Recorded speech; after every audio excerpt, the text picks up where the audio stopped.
Chapter 696. Looks like she doesn't like the beast pet I prepared for her. Cole stood a distance away from the fire and stared at Gu Mingming's sleeping face without hiding, as if he was looking at something that belonged to him. He chuckled and said with a perverted pampering, "That's right, she always has good taste. In this world, only I am worthy of her liking." Leah gently retracted his hand from Gu Mingming's neck and slowly stood up. He faced Cole with a blank and lifeless gaze. "You are indeed the ninth highness blessed by the beast deity. You actually managed to snatch Agu away from that wolf." In a flash, Cole appeared in front of Leah at a speed that was almost as fast as teleportation. He grabbed his neck harshly and smiled, "You no longer have any value to live. Die in peace, ninth brother." Cole retracted his fingers slowly and decisively. His gaze was cold and the corners of his lips curved upwards. Lee's suffocating and dying look was so pleasing to his eyes.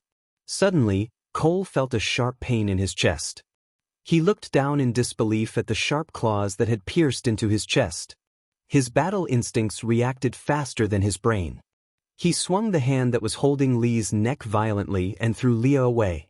Leah rolled one round on the ground and then slid far away. But he still stood firmly on the ground and did not fall down pathetically. Looking at the blood stains on his hands, Leah smiled enchantingly like a ghost. He waved his tail and said, "Long time no see, my dear second brother." "You?" Cole was stunned for a moment but quickly recovered. He chuckled and said, "You cured me of my poison?" Leah looked as if he had heard the funniest joke in the world and said in disdain, "You overestimate yourself by using poison in front of a witch doctor." Cole narrowed his eyes and laughed coldly without caring about the wound on his chest. He said, "It doesn't matter.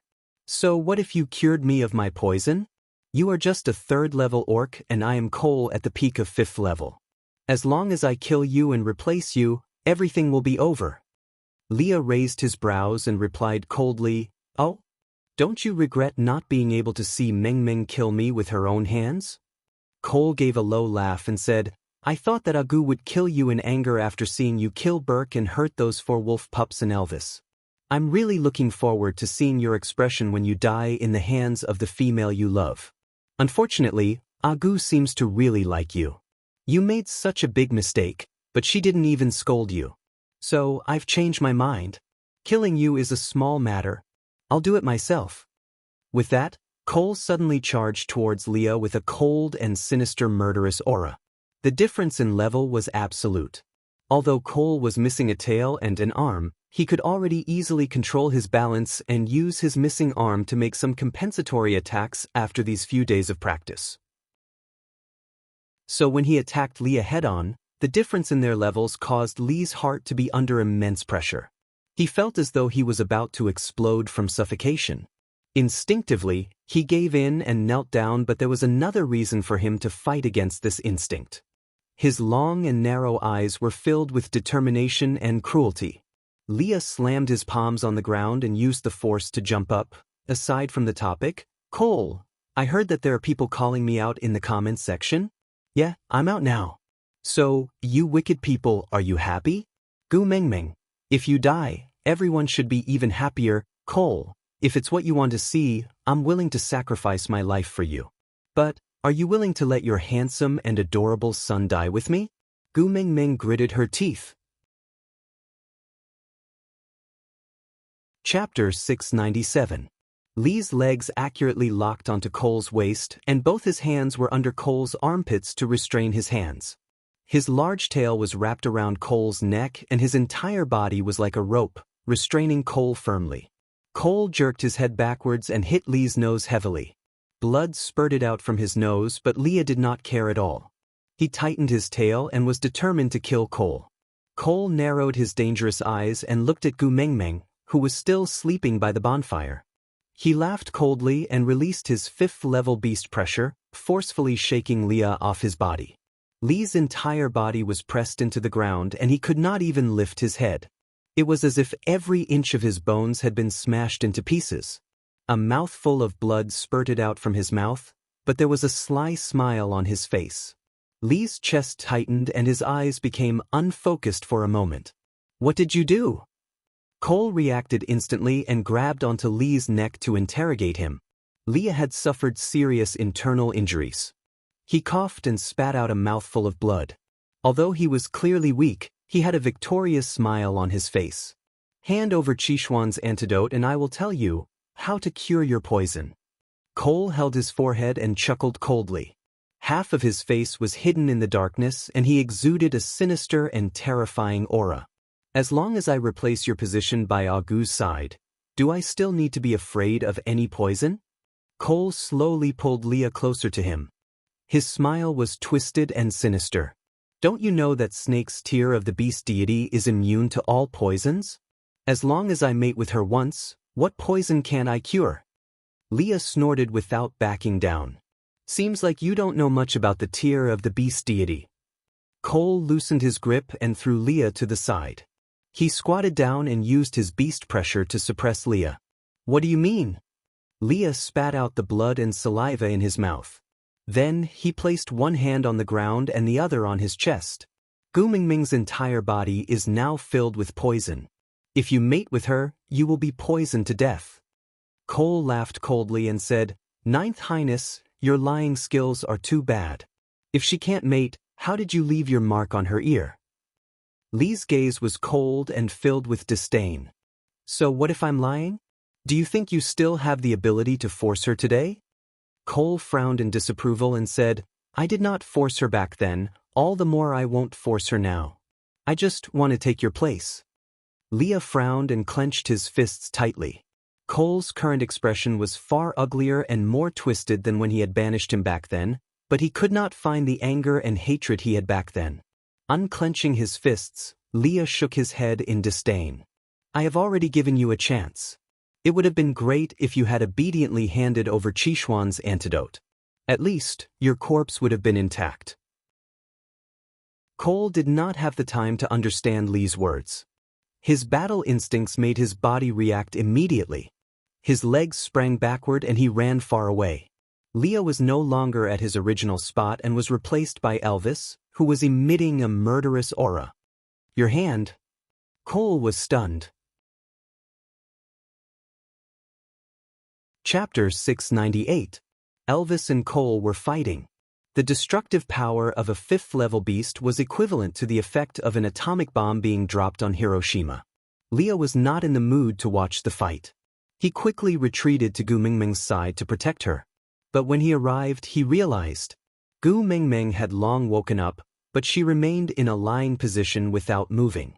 Mingming, Gu Mingming then propped herself up and smiled at Leah. Can I wake up now? Leah nodded and said, You know everything?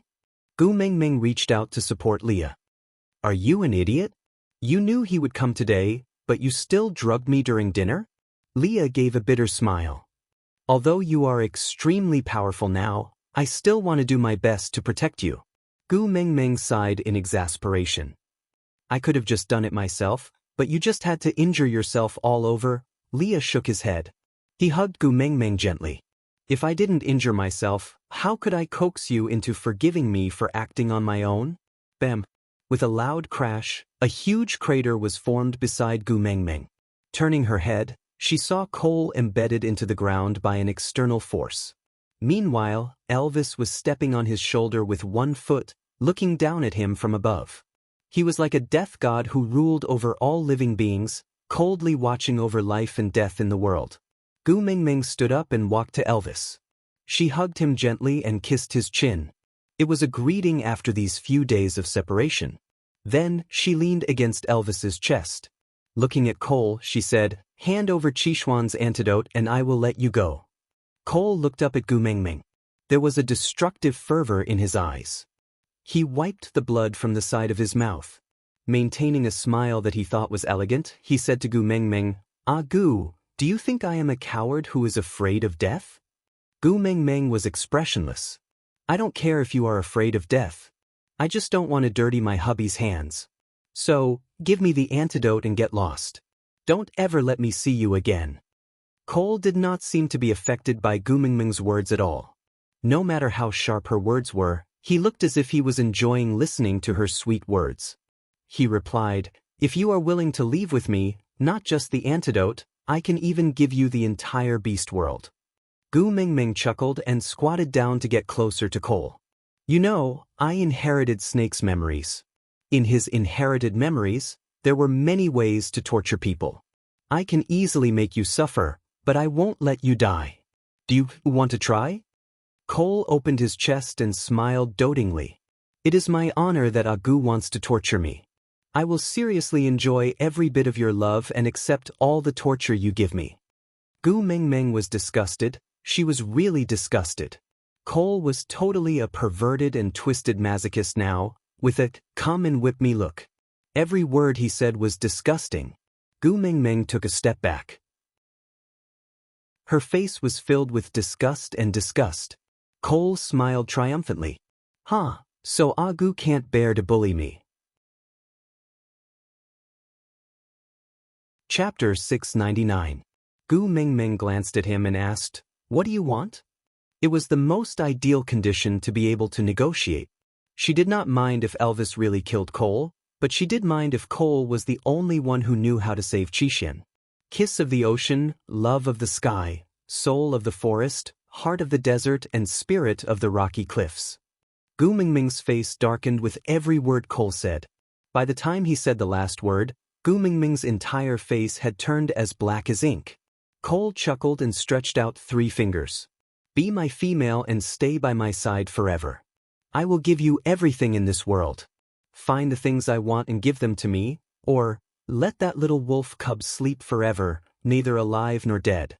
Which will you choose? Gu Mingming clenched her fists tightly and glared at Cole.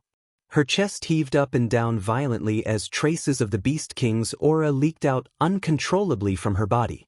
Elvis quickly retreated to Gu Mingming's side and hugged her tightly, not caring about Cole's life or death. Xiao Meng, don't be agitated. Leave it to Leah and me. Elvis's voice reverberated in Gu Mingming's ears for a while, soothing her emotions like a warm spring. Slowly releasing her tightly clenched fists, Gu Mingming looked at Cole coldly and said, I will find these 5 things for you. But if you dare to go back on your words, I guarantee that you will suffer a fate worse than death. With that, Gu Mingming turned to leave. Elvis looked at Cole and ignored him. He just carried Leah and chased after Gu Mingming. Cole laid on the ground weakly and coughed out a laugh. Blood trickled down from the corner of his mouth and he casually wiped it away. Looking at Gu Mingming's back, his gaze was filled with a strong desire to win. He murmured softly, In the end, you will still stay by my side. Why did you have to go through so much trouble? Elvis had already arranged for most of the troops to return to St. Nazaire to settle down. Li's injuries were very serious and he was not suited for a long journey. So Gu Mingming and the rest were not in a hurry to rush back. They just found a cave to stay temporarily and let Leah recuperate. The fire made the cave very dry. Gu Mingming sat by the fire and looked at Leah, who was lying on the hay with a guilty look, and Elvis, who was sitting beside Leah with his head lowered and not saying a word. With a snap, Gu Mingming broke the firewood with her bare hands and threw it into the fire. This crisp sound scared the 2 males so much that they shivered. Are you going to tell me yourself, or do you want me to ask? Elvis suddenly raised his head and took a step forward. He was the one who came up with the idea. I was only in charge of beating people up. Gu Mingming raised her eyebrows and sneered. He's really quick at shifting the blame. Leah forced himself to sit up on the bed and trembled as if he was about to die. He coughed twice and said in a weak voice, Ming, it's all my fault, cough cough cough. If you want to blame someone, blame me. Gu Mingming gave them a smirk like a wife, and said, Looks like in the years before I came, the rapport you 2 had developed included this? The first plan had been seen through. Elvis sat back on the bed awkwardly and Leah also laid back down obediently. There was a visual effect of pressing a rewind button, as if they had returned to 3 minutes ago. Snap. Gu Mingming broke another piece of firewood and threw it into the fire. Her gentle voice had a sinister threat. Leniency for those who confess, severity for those who resist. Oh. Chapter 700. The mastermind behind that stray beast attack was Cole. Elvis said. Gu Mingming nodded and said, I know, It was to pave the way for Burke to stay by my side. Didn't we already guess this long ago? Elvis shook his head and said, Cole wanted us to think this way, so he purposely left his scent on Burke. But in actual fact, Cole's real motive was to test your abilities and to drug Leah. Cole knew that Gu Meng Meng had inherited Snake's abilities, so it was understandable for him to use stray beasts to test her, but what the hell was he doing to drug Leah? Leah propped his body up and leaned against the wall. Although he was not as weak as he had acted just now, the battle with Cole had indeed taken a huge toll on him and he was very weak. Even his voice sounded a little weak and floaty, sounding very weak. That day, after you released your beast pressure, everyone fainted. It was at that time that Cole placed a medicinal bug in Forget-Me's ear.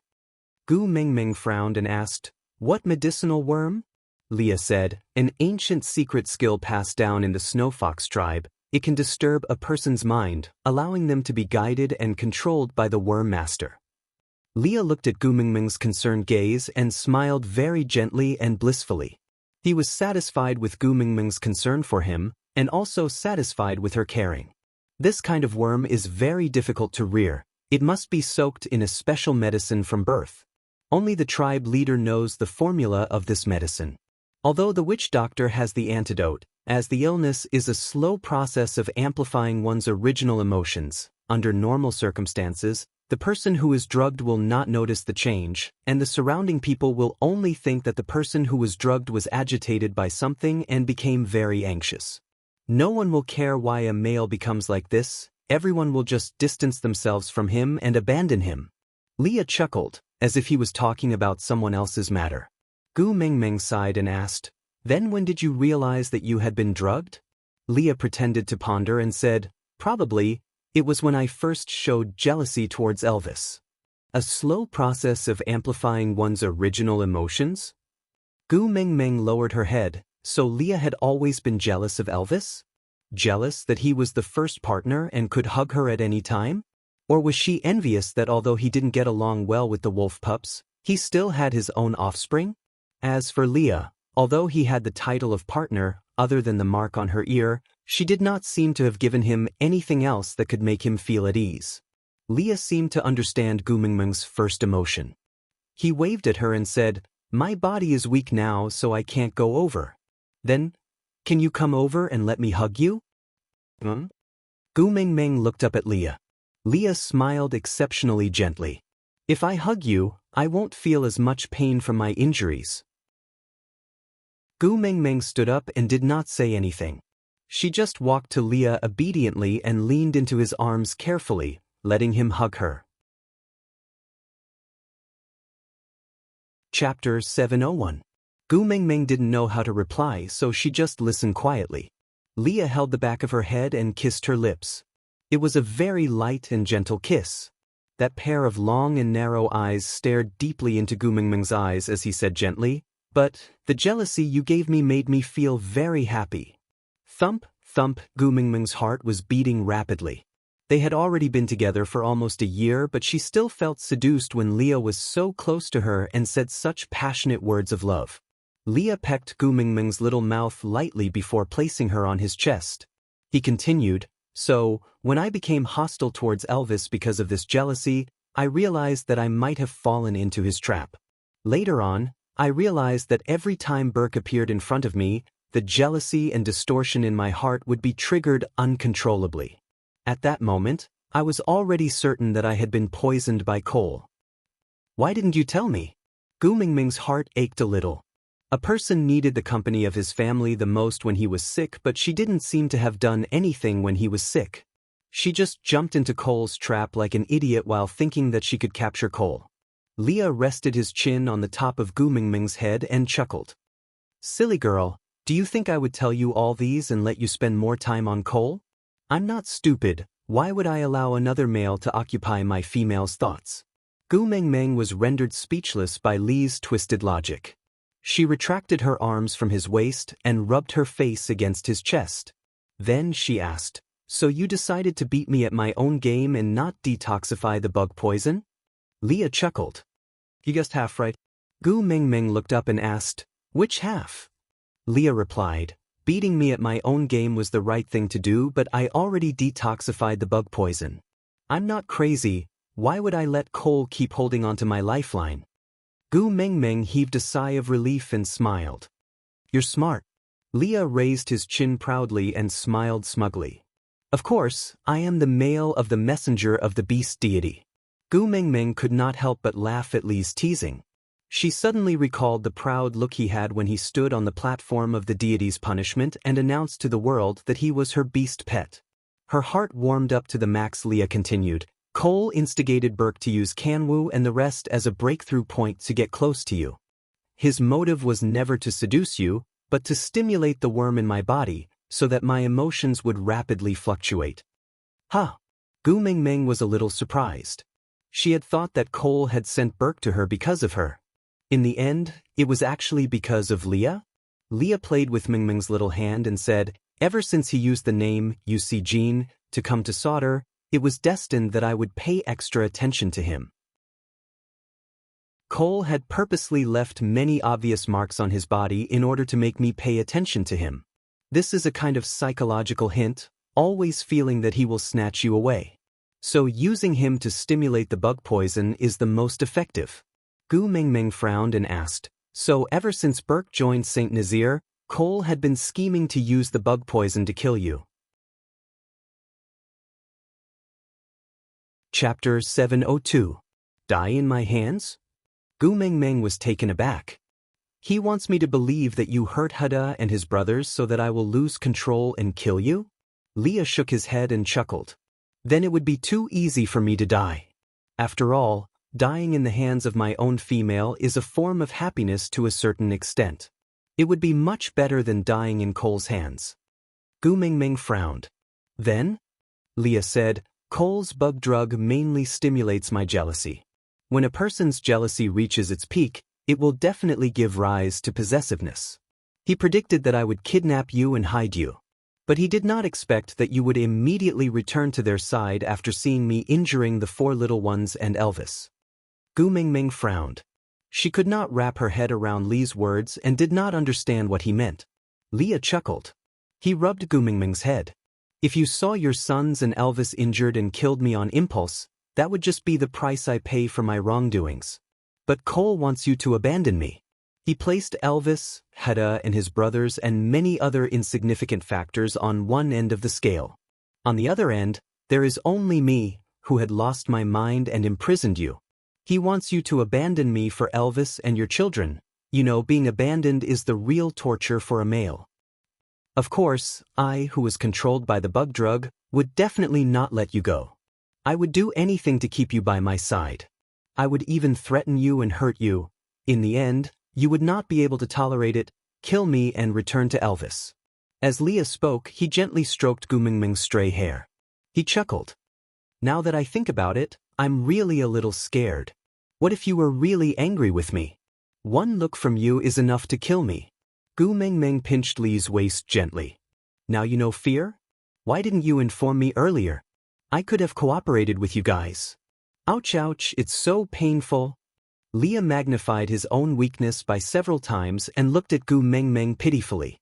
He bit his lower lip and looked as if he was being defiled by someone. He said tearfully, Are you trying to murder your husband? Gu Mengmeng rolled her eyes and said, Yes, I should just strangle you to death. Leah pulled Gu Mengmeng back into his arms and whispered into her ear, If you really want to strangle me to death, go ahead. I'll do whatever you want as long as you like it. Gu Mengmeng snorted and did not reply. Leah said, I am speaking the truth. If you want me to die, I will fulfill your wish. If you want me to live, I will protect you. My life and death, fortune and disaster, all depend on a word of yours. Li's voice was soft, like a feather gently brushing past Gu Mengmeng's heart. Gu Mengmeng's temper was appeased by him, and she cleared her throat. Don't try to bluff your way out of this. I'm asking why didn't you tell me beforehand? Leah kissed Gu Mengmeng's temple and said, Because I also want to know, will you choose me? Or, will you abandon me? Gu Mengmeng was stunned. She looked up at Leah and asked, Aren't you afraid that I can't control myself and accidentally kill you?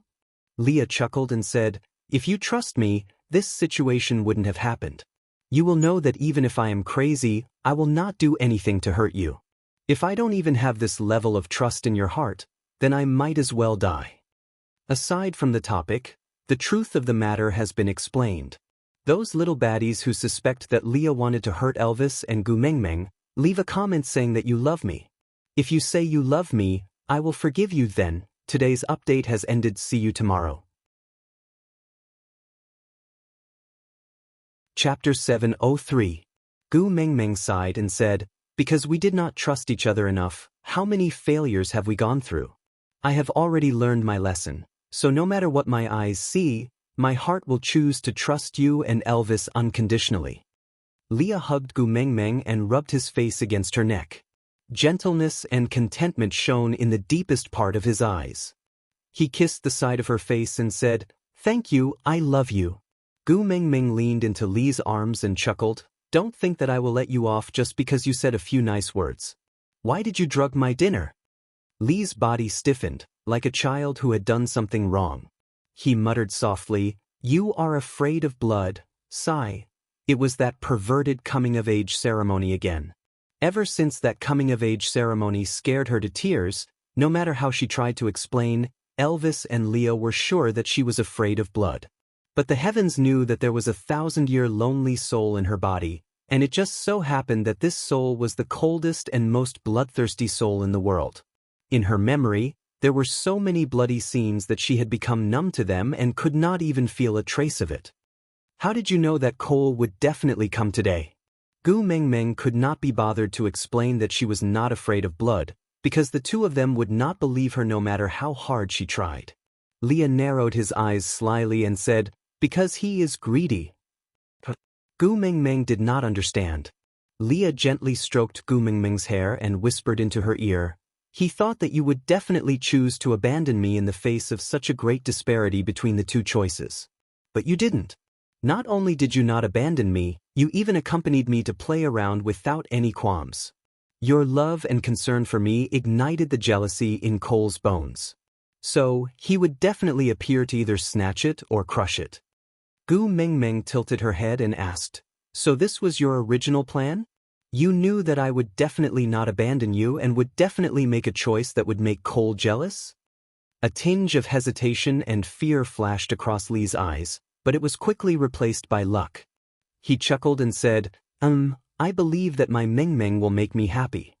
Gu Mengmeng knew that no matter if it was Leah or Elvis or any other male in the beast world, they would always be worried about their own gains and losses in love.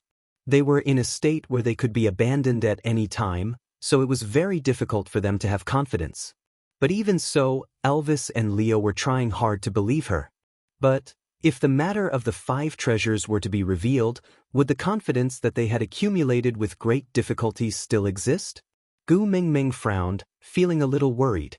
After all, Elvis was on the verge of going crazy just by getting close to the lake. Leah was hugging Gu Mengmeng from behind, so he did not see the slight frown on her face. But Elvis, who was facing her, could clearly see the melancholy and worry in her eyes. He slowly sat beside Leah and did not separate her from his arms. Instead, he held her little hand gently. His gaze was deep and gentle, but he did not say a single word. Leah looked at Elvis, then at Gu Mengmeng, who was in his arms. He searched his heart but could not find the jealousy that could make him go crazy. Smiling, Leah kissed Gu Mengmeng's left ear and said softly, "I feel that the way we are now is just perfect. If you are happy, I will be happy too." Aside from the topic, recommending an article by old friend Lu Xiaomei, king of Pluto's tyrannical love. A ghost knocks at the door in the middle of the night. It will be the second PK on the 1st of March. Everyone, please support and bookmark it. Shangguan Mu had never thought that she would transmigrate into such a melodramatic era where evil spirits ran rampant. She was also married to Minghun. Luckily, she still had someone to rely on, so she would not have to go back to stealing. Lu Woolley, "Wife, what treasures do you want? Your husband will get them for you. Don't go out tonight." Xiao Mu, "Pervert. Get lost. I got some chicken blood and dog blood today, let's see if you like it."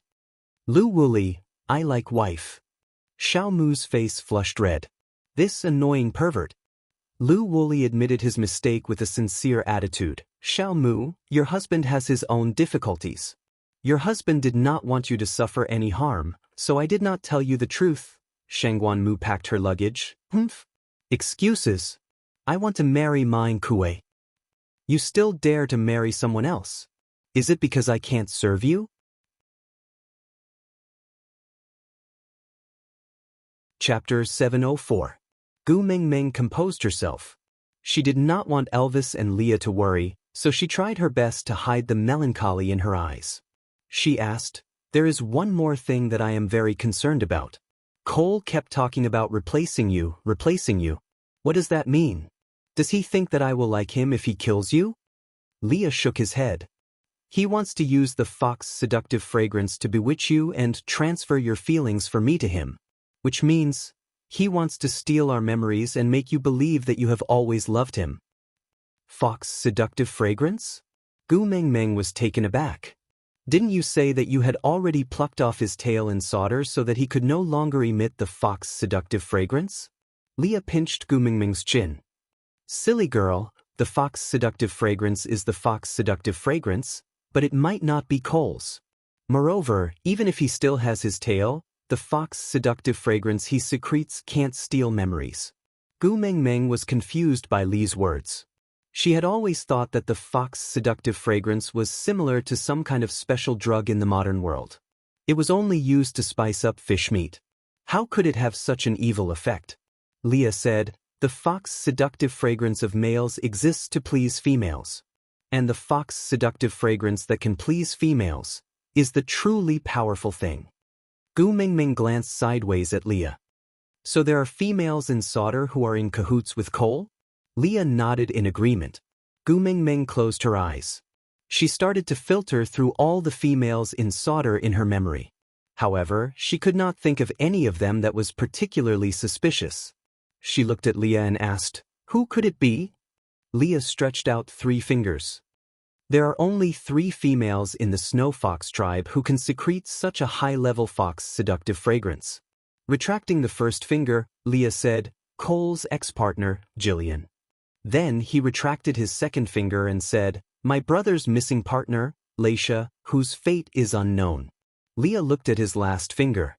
It was difficult for him to speak. Gu Mingming tilted her head to look at his eyes. However, she could not understand the forbearance in his eyes. She did not want to see him wallow alone. She could only use the hand that was not held by Elvis to hold his wrist. "What's wrong?" Leah snapped back to reality. He took a deep breath and forced a nonchalant smile. "Nothing. The other one is my father's concubine, Miranda." Gu Mingming was stunned for a moment. Mingming was stunned. She instantly understood that Li's forbearance stemmed from the humiliation. Leah tightened his arms around Gu Mingming, his eyes filled with unease and pleading. He said in a hoarse voice, "I didn't. I really didn't." Gu Mingming hugged Leah back and smiled warmly. She patted his back lightly and said, "How can the wisest person in the beast world, Sir Leah, have times when he is muddle-headed?" Gu-e. Long, beast, and bear, master. Your mating mark is on my ear. Isn't that the best proof of your innocence? I did not suspect you then. I won't suspect you now. Leah was taken aback. Suddenly he laughed. He caressed Gu Mingming's left ear. His smile was filled with the joy of surviving a disaster. "That's right. My mating mark is on your ear. Every day, I tell you the sweetest words of love."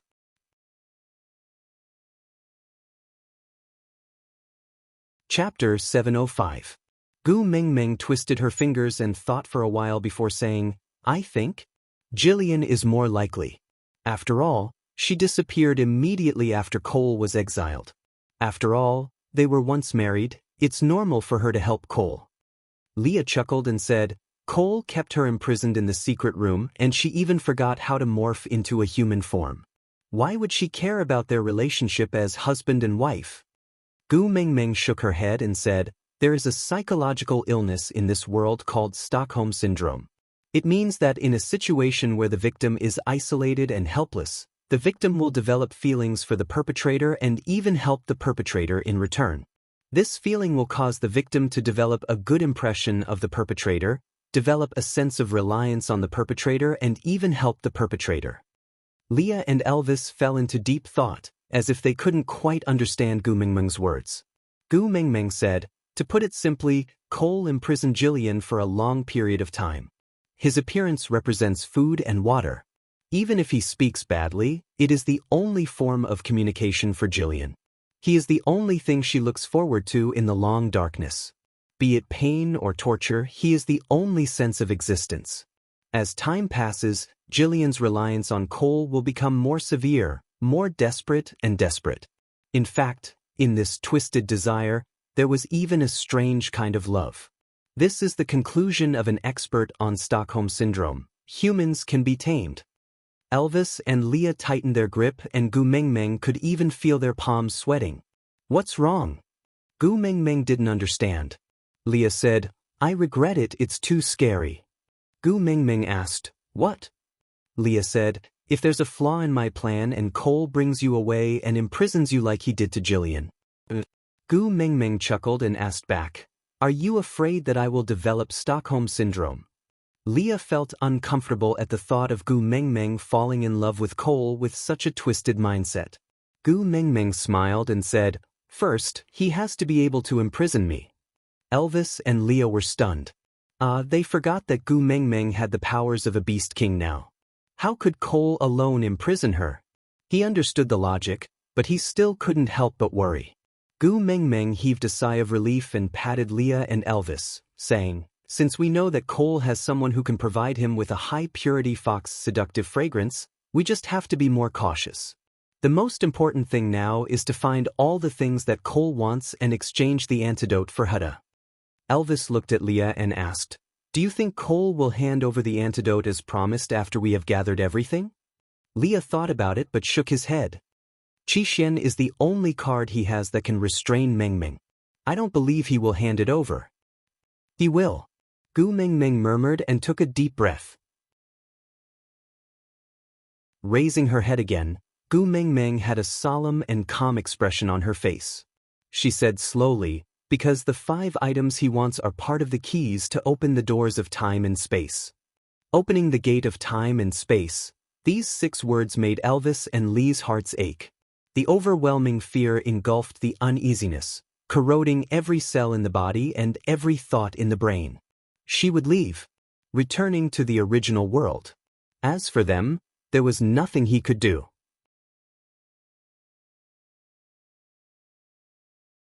Chapter 706. Gu Mingming's eyes dimmed for a moment. She had always known that Elvis did not like children, even though he was very happy when she was pregnant, but her painful look during childbirth was like a thorn in his heart that could not be removed no matter what. Sighing, Gu Mingming held Elvis's hand and said, to open the doors of time and space, other than the 5 things that Cole wanted, I also need the tear of the beast deity and the key of the beast king. The only tear of the beast deity in this world is already in my body. As for the key of the beast king, not to mention that it does not exist in this world, even if it does. I will not use my child to open that stupid door. The tear of the beast deity was Snake's snake gallbladder. The Beast King was the most favored child of the beast deity. Orcs who could reach this level could be said to be invincible in this world, so their deaths could only be voluntary. Just because of love, he had to cut open his chest and take out his gallbladder. Even the beast deity would shed a tear for it. The tear of the beast deity was famous. And in this world, there was only one beast king, Snake. His snake gallbladder was already in Gu Mingming's body. As for the key of the beast king, it must be a child with the blood of the beast king. This child could only be Gu Mingming's next child. So, as long as Gu Mingming was not pregnant from now on, the doors of time and space would never be opened. With this understanding, Elvis and Leah were slightly more at ease. But with Cole's sly and sinister character, who knew if he would think of other unorthodox ways? What if he used the fox seductive fragrance to bewitch Gu Mingming again? What if he used other methods to force Gu Mingming to give birth to a child for him? Cole still had to be eliminated. Some things were not suitable for females to know. No matter how strong she was still their weakness. They could only protect her, coax her and treat her well. Sometimes, Gu Mengmeng also did not wish to have snake's eyes that could see through the vicissitudes of life in her heart. That gaze was too sharp, to the extent that some emotions that Elvis and Leah had tried so hard to hide were clearly exposed in her eyes. She started to understand the clarity in Snake's eyes that she couldn't understand back then. That was an insight that had been accumulated over 1,000 years. Gu Mengmeng heaved a sigh of relief. She held Leah with one hand and Elvis with the other. No matter how many sons I have, I will never give up on Qixin. So, we better think of a way to find what Cole wants. Elvis frowned and asked, what if he really goes back on his words? Gu Mengmeng chuckled. Don't I still have the beast deity as my father?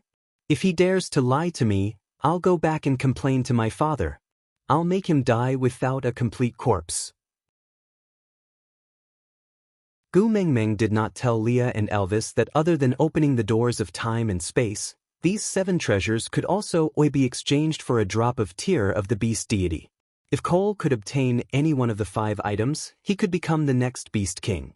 How powerful would he be after obtaining all 5 items? Even Gu Mengmeng did not dare to think about it. In order to save her son, she personally groomed a demon king in the beast world. Was this considered as letting down the kindness that the beast deity mentioned? Or giving up on her own son for the well-being of the world? Sorry, even without the influence of Snake's bloodline, Gu Mengmeng would not be this kind.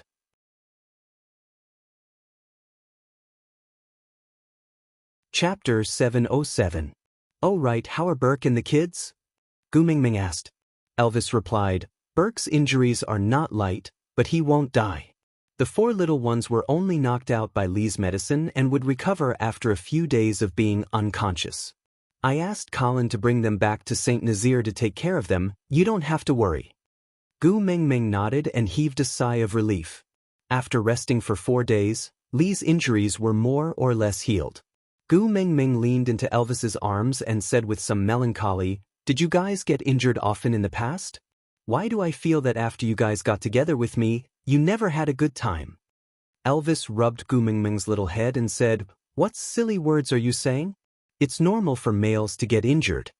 Leah also smiled and said, That's right, if I'm not injured, how can you feel sorry for me? Gu Mengmeng knew that they were comforting her again. Sandy had told her many times about Elvis and Lee's legendary deeds. Most of the time, it was about how the 2 of them cooperated to win countless dangerous battles and how many times they escaped from hellish situations. Sandy described them as Schwarzenegger's version of the Sol Dolor, overcoming all obstacles to build St. Nazaire's current state. But after meeting her, why did the 2 of them seem to be in such a miserable state, either injured here or there? Gu Mengmeng smiled and did not expose their little tricks. She just nodded and said, Since Leah is almost fully recovered, why don't we return to St. Nazaire first? I'm a little worried about the kids, and we need to plan properly to get what we want from Cole. Elvis and Leah did not reject Gu Mengmeng. They had always been like this, doing whatever she said and doing whatever she wanted. To go crazy with her, to mess around with her, even if it was hell, they were willing to risk their lives to accompany her. As long as it was her, anything was fine. The 3 of them used 2 days to return to St. Nazaire. After the accident at the previous memorial, she was schemed by Cole to go to Sauder, then to the Snake King Valley, then back to Sauder. She had finally settled the matters in Sauder and was about to return, but this incident happened just as she was about to reach her doorstep. It was just returning home. Why was it more troublesome than snatching a train ticket during the spring festival? As a result, when Gu Mengmeng stood in front of her cave, she felt dazed and unreal. What's wrong? Elvis kissed Gu Mengmeng's little face and asked softly. Gu Mengmeng shook her head and said, I'm fine, let's go home. Elvis placed her down and held her left hand while Leah held her right hand. The 3 of them entered the cave side by side. Yes, they used to go home like this. On the day Leah brought them back from the platform of the deity's punishment, both of them expanded the cave entrance with 1 punch each, just enough for their family of 3 to enter and exit side by side. Huda and his brothers were not at home and Gu Mengmeng was a little disappointed. She looked up at Elvis and asked, Where are the children? Are you still at Sandy's? Elvis kissed Gu Mingming's forehead and said, "Don't worry, the scent we gave off along the way is equivalent to telling everyone that we are back. Those bastards will definitely come back later." Gu Mingming nodded and did not reply. As expected, she still couldn't get used to the smell.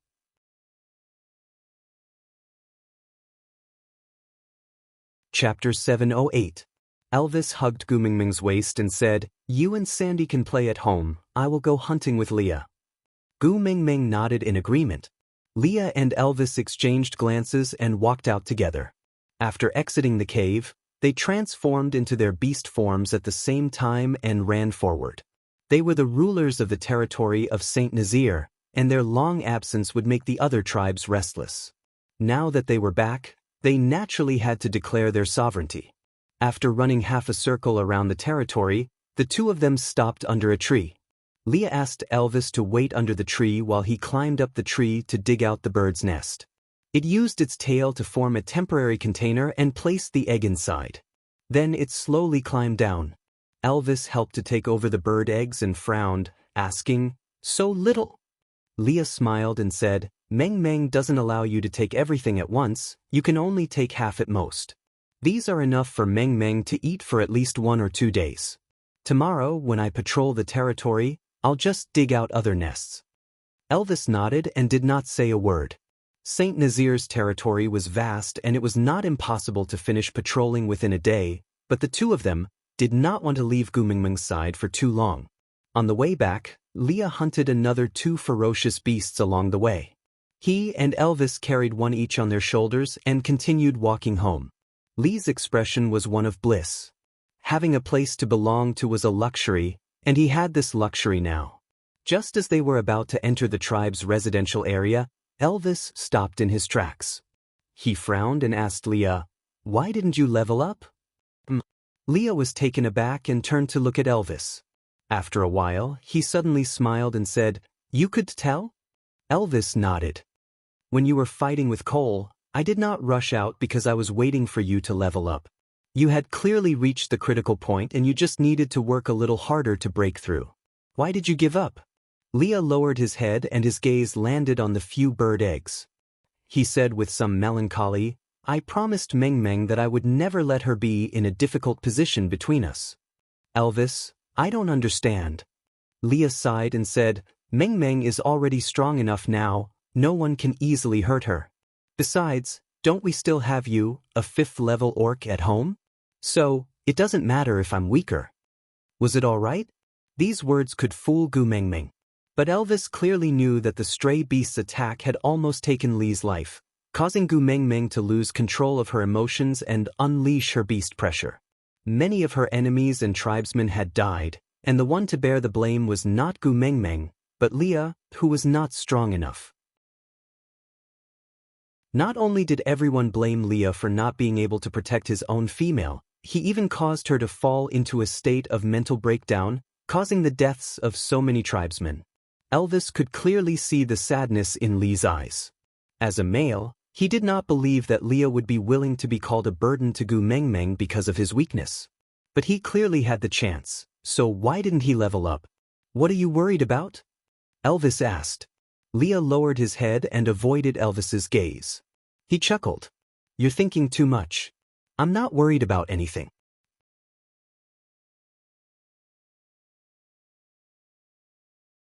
Chapter 709. Leah was taken aback for a moment and blocked Elvis's path. "You can't be? You're the leader of the tribe and you're going to complain?" Elvis nodded his head with a face full of righteousness. I feel that Xiaomeng seems to be quite happy every time you complain. So I've decided to give it a try." Leah was speechless. He did often complain in front of Gu Mingming, especially to Snake. But he knew that he said those things just to make Gu Mingming feel more at ease, so he was just fooling around. Don't let Meng Meng know about this." Elvis raised his brows. "Why?" Leah pursed his lips and sighed. "All right, I'll tell the truth." Elvis did not say anything. He just looked at Leah quietly. Lee's shoulders drooped helplessly. "I'm afraid that after I level up, I won't be able to resist the urge to fight with you." The absolute suppression of levels can prevent me from forgetting my place and having some unrealistic fantasies. Those fantasies might put Xiaomeng in a difficult position. I have to stop them at the root. Elvis laughed scornfully. He patted Li's shoulder. Do you think I'll be afraid of you fighting with me? Leah shook his head. You won't be afraid. You've never taken a step back when it comes to Meng Meng. It's precisely because I know you won't back down that I don't dare to move forward. If we have a conflict, Meng Meng will be put in a difficult position. Elvis threw the prey he was carrying on his shoulder onto the ground. He straightened his body. If you continue to stay at the 3rd level, you'll still only have 10 years left. Can you bear to abandon Xiaomeng after 10 years? Li's heart thumped. He shook his head with much difficulty. Who knows what will happen after 10 years? Maybe I won't even live past 10 years. Elvis said, Xiaomeng lost Snake. She's so upset that she still can't get over it. I don't dare to imagine what will happen to her if she loses you. So, let go of your useless worries. Quickly grow stronger and protect yourself. Don't let Cole take advantage of you again. I don't want to see Xiaomeng lose control because of you. I don't want to see Xiaomeng cry because of you. This is a mission given by the first partner. As a family member, you have no right to refuse. Leah looked straight into Elvis's eyes and after a long while, he suddenly laughed. TSK TSK TSK, what a domineering first partner. The appearance of the Snow Fox clan will become more and more beautiful as they level up. Aren't you afraid that if I really level up to the 5th level, Meng Meng will not even look at you? Elvis sneered and said in a provocative tone, You can try, if you have the ability. Leah did not say anything. He just carried his prey and continued walking home, a smile spreading across his face. So, Gu Mingming's first partner had to be Elvis and not herself. Heh, the decision back then was the right one. Even though the price he had to pay and the process was a little painful, it was still a good outcome. On the other side, after Leah and Elvis left, Gu Mingming carried Qixin and listened to Sandy narrate the events that had happened in her absence. Holding Sandy's hand, Gu Mingming said, Sandy, thank you for this period of time. These kids must have given you a lot of trouble.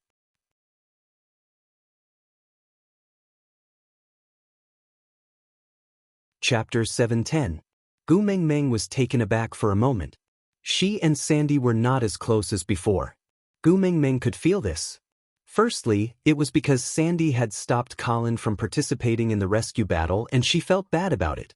Secondly, it was because Gu Mingming's mental age was more than 1,000 years old. She could not continue fooling around with Sandy without a care in the world. But there was one thing. Gu Mingming had never treated Sandy as an outsider. She was just not as close to her as before. This distance must have made Sandy very upset, right?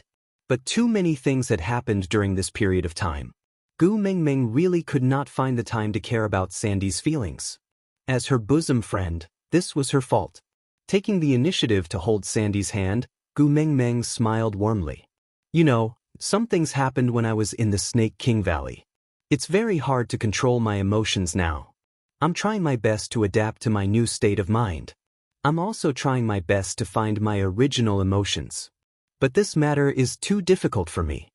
Sandy might not know the details of what Gu Mingming had experienced in the Snake King Valley, but she had a rough idea. After all, Colin was once one of Gu Mingming's guards. In addition, she had always been concerned about Gu Mingming more than others. So although the truth that she pieced together was not complete, it was already the most she knew apart from the people involved. Sandy held Gu Mingming's hand with both her hands. Her palms were warm and soft. Her clear eyes shone with heartache. She said timidly, I want to do something for you, and if... Gu Mingming, tell me what can I help you with? Gu Mingming smiled. You don't have to do anything. Your very existence already makes me feel very warm. After inheriting Snake's memories, I may have become a little colder. But you have to believe me. I don't hate you. I don't blame you. I'm also not trying to distance myself from you. I learned many things from Snake's memories. But I forgot how I should interact with others. Gu Mingming lowered her head and looked at Sandy, who was holding her little hand. Her gaze was filled with gentleness as she said, I am already very touched that you can hold my hand like this and listen to my helplessness. Sandy was a little emotional. Actually, she had always thought that Gu Mengmeng no longer wanted to be friends with her selfish self. But she said that her presence could make her feel warm. Sandy felt a lump in her throat and pounced into Gu Mengmeng's arms. She cried unbridledly and looked rather ugly. What? Gu Mengmeng, I thought you would never be friends with me again. Sob, sob, sob. You forgot, it's okay? I remember everything. Whoa, I'll help you regain your memories, I'll help you. Before Sandy could finish her sentence, Leah grabbed the back of her collar and pulled her away. Sandy had been sobbing emotionally, feeling that the wall that had trapped her had finally collapsed and she could once again truly touch Gu Mengmeng. The joy of regaining her only friend made her feel nothing else in her mind. Until she met Lee's dangerous gaze, all the hairs on her body stood up. Her eyes were clear and clean after being washed, clearly saying, "I'm scared." Burp, Sandy burped.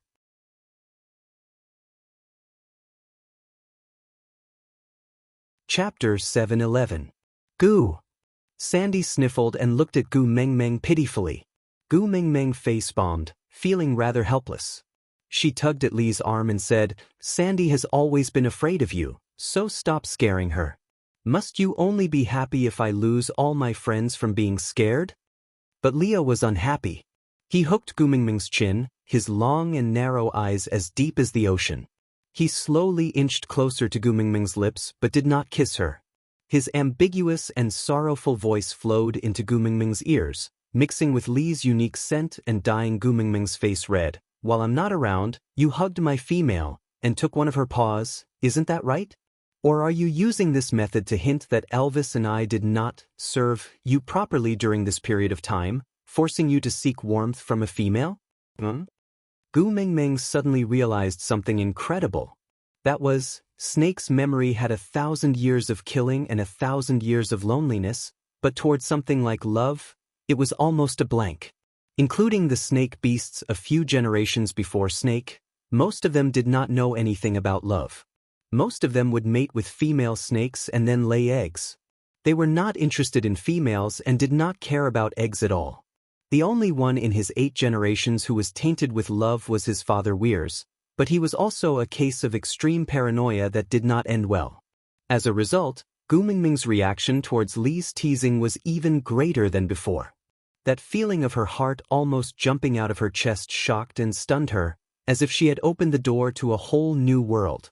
Looking at Leah, she felt as if he had a source of light.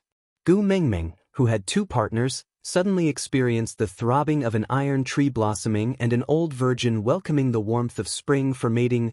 Gu Mengmeng's teeth started chattering as she bit her lower lip. Leah was even more shocked than Gu Mengmeng. He had thought that Gu Mengmeng would generously reward him with the word scram, and then he would be ready to let go and prepare food for her. But the way she was looking at him with a red face, even though she did not say anything, she had teased him till he could not control himself. Cough cough. Sandy cleared her throat, sniffling as she stealthily carried Qixin away from Gu Mengmeng's arms. Then, like a staff member who had accidentally walked into the camera, she said to Hutta and his brothers, "You guys better go home with mother-in-law today. Your mother is too tired and needs to rest." Although the 3 children were still young, due to the fact that there was no concept of chastity in the beast world, many families came to perform live when they were in the mood, so the 3 little ones roughly understood what was going to happen next. It was indeed inconvenient for them to be around. Thus, no one said a word and obediently followed Sandy out of the cave. After walking for a short distance, she saw Elvis, who had just brought back his prey. Can was stopped in his tracks, raised his head and said, "Hey." Elvis stood in front of Kanwu and looked down at this little brat, asking, "What?" Kanwu rolled her eyes at Elvis and said, "My mother is lonely and cold now. If I were you, I wouldn't have time to care about this meat. Otherwise, when my mother warms up later, you won't have anything to eat." Elvis was taken aback. He sniffed and indeed found the scent of the fox's seductive fragrance. Elvis frowned. Gu Mengmeng did not like him using the fox's seductive fragrance, But combined with Kanwa's words, thud, Elvis threw the processed prey on the ground and sprinted towards the cave. Aside from the topic, the author's words, boarding the train, please fasten your seatbelt, train number 492779273. Contact the management when boarding the train. Exclusive VIP seats for fans with 800 points. Passengers, please take note, this train does not go to kindergartens. Children who are going to kindergartens are not allowed to board. Beep.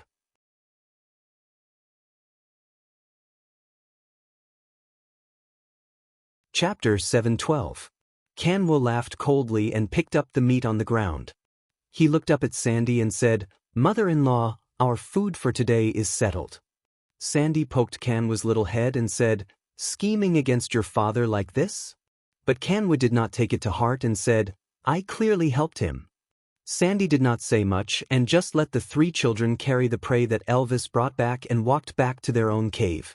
From that day onwards, for 2 consecutive days, Saint Nazaire seemed to have entered the mating season. Not a single female could be seen on the streets, and even the males who went out to hunt could not wait to rush home after finishing their hunts. Primitive and dispirited sounds filled the air above Saint Nazaire, and the only one who held their ground was Sandy's family. No matter how Bode and Colin pestered her, Sandy still bit her lower lip and resisted her own desires even if her entire body was on fire. She said, "Gu Mengming handed the children to me, I have to take care of them. I promised. I will not lead them astray." The males in Sandy's family sat in a row at the entrance of the cave and scratched the wall. They must bring up this to Leah next time. Can you block the entrance of the cave when you are mating and not let the fox's seductive fragrance leak out? Or you should just look after your own children and not care about the lives of others just because you feel good. On the 3rd day, the thick fox seductive fragrance finally dissipated, and Gu Mengmeng, who was overly fatigued, and Leah, who fainted from the poison, finally woke up. Elvis's beast skin was casually draped over his body, looking loose and lazy. The outline of his muscles was faintly discernible and tempting one's imagination. His blue eyes were filled with fatigue, and when they landed on Gu Mengmeng's delicate face, they turned into a deep gentleness like the ocean. The corners of his lips curled into a doting smile. It was not hard to tell that this was a sign of physical and mental happiness. In the past, he did not think that there was anything good about Saint Nazaire. He had only established a tribe together with Leah to kill time.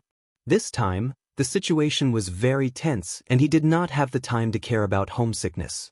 But after returning, he suddenly felt a sense of security that he had never felt before.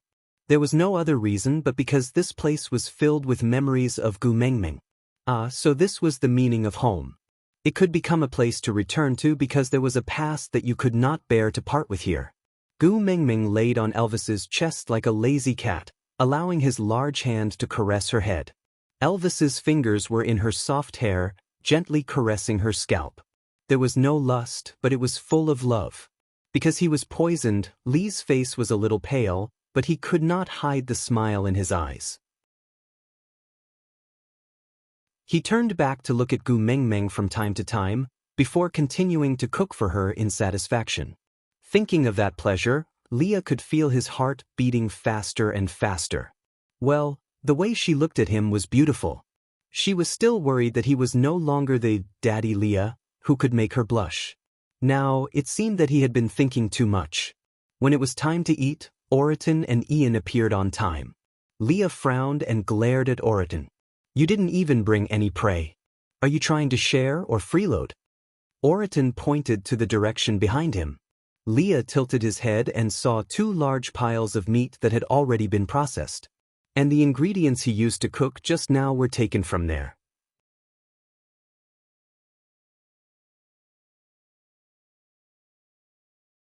Chapter 7:13. 2 days' worth of prey are all piled there. "But you guys were busy mating and didn't have time to cook for me?"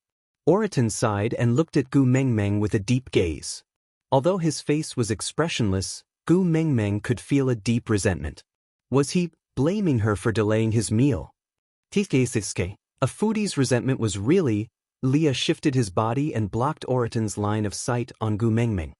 He lifted his chin and said, "If you look again, I will gouge your eyes out." Oriton was still expressionless. He looked at Leah for a while and snorted in disdain. "You can't beat me." Leah laughed instead of getting angry. He said with a sinister tone, "Have you forgotten, who is the one who cooks in our house?" With a thump, the disdain in Oriton's eyes cracked at a speed visible to the naked eye. Then, it turned into a look of admitting defeat and trying to please him. He said, "You win, I won't look." Leah raised his head and snorted arrogantly. He then turned back to continue cooking. Ian shook his head and said, "What happened to your cold, cool, and arrogant persona? Collapsing over a mouthful of food. Oriton, aren't you afraid of becoming a laughingstock if word of this gets out?" Oriton's eyes were fixed on the pot of meat stew beside Lee's hand.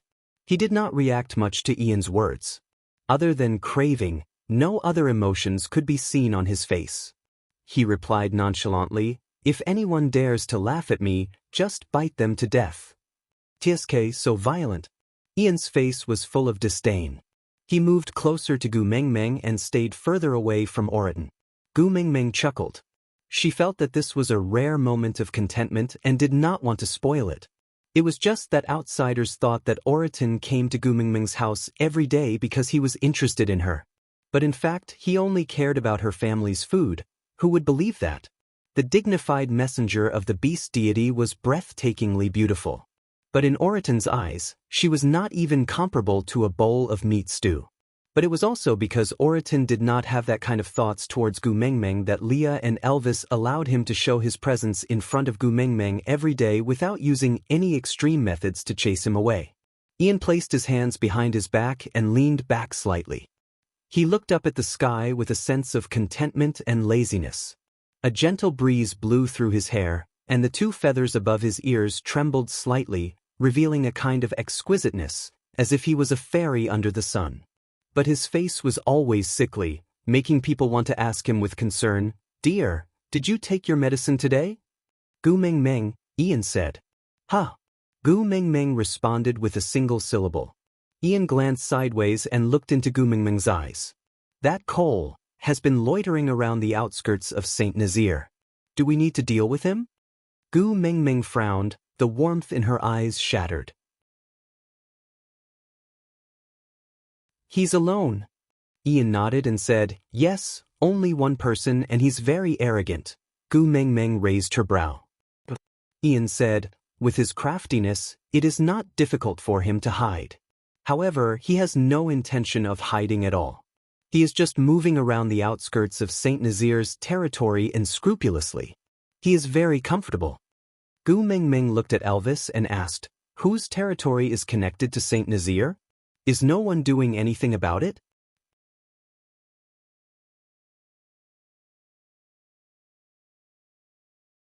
Chapter 714. Gu Mengmeng played with Elvis's tail and looked at Leah. "Leah, what do you think?" Leah was stirring the meat in the pot while controlling the amount of salt. Hearing Gu Mengmeng's words, he turned around and smiled. "Acting so brazenly, I'm afraid he is certain that you will request to meet him. Thinking about it, it can only be because of Qixin." Qixin, Gu Mengmeng's heart skipped a beat. Qixin had been unconscious for a long time. Although his breathing was steady, as if he was just sleeping, he had become thinner and thinner recently. Could it be related to Cole? Elvis gently smoothed Gu Mengmeng's brows. "If you want to meet him, then meet him.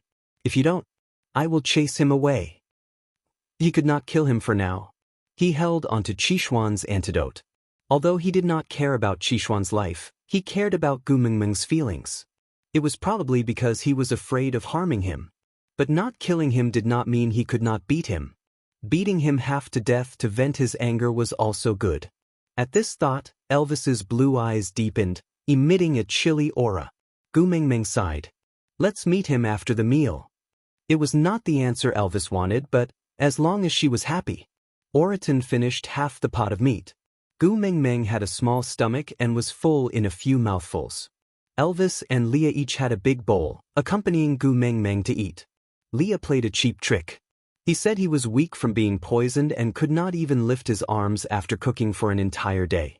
Hence, he laid on Gu Mengmeng's knees and insisted that she feed him. Feeding him was not a difficult task.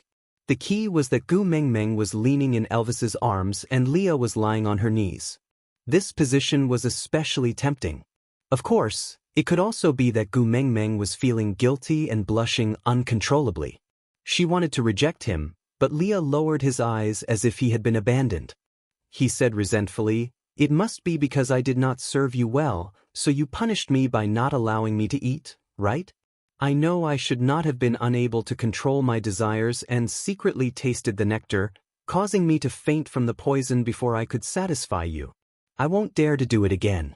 Can't you forgive me this time? In the end, it's all because you're too alluring." Gu Mengmeng scooped a spoonful of meat and stuffed it into Li's mouth. She could not let this fellow speak anymore. Gu Mengmeng's face was about to turn into a steam locomotive. As a result, when Ian brought Cole in, the scene that he saw was Elvis sitting on the throne like a powerful emperor, with a bewitching beauty in his arms. The beauty was teasing a coquettish fox.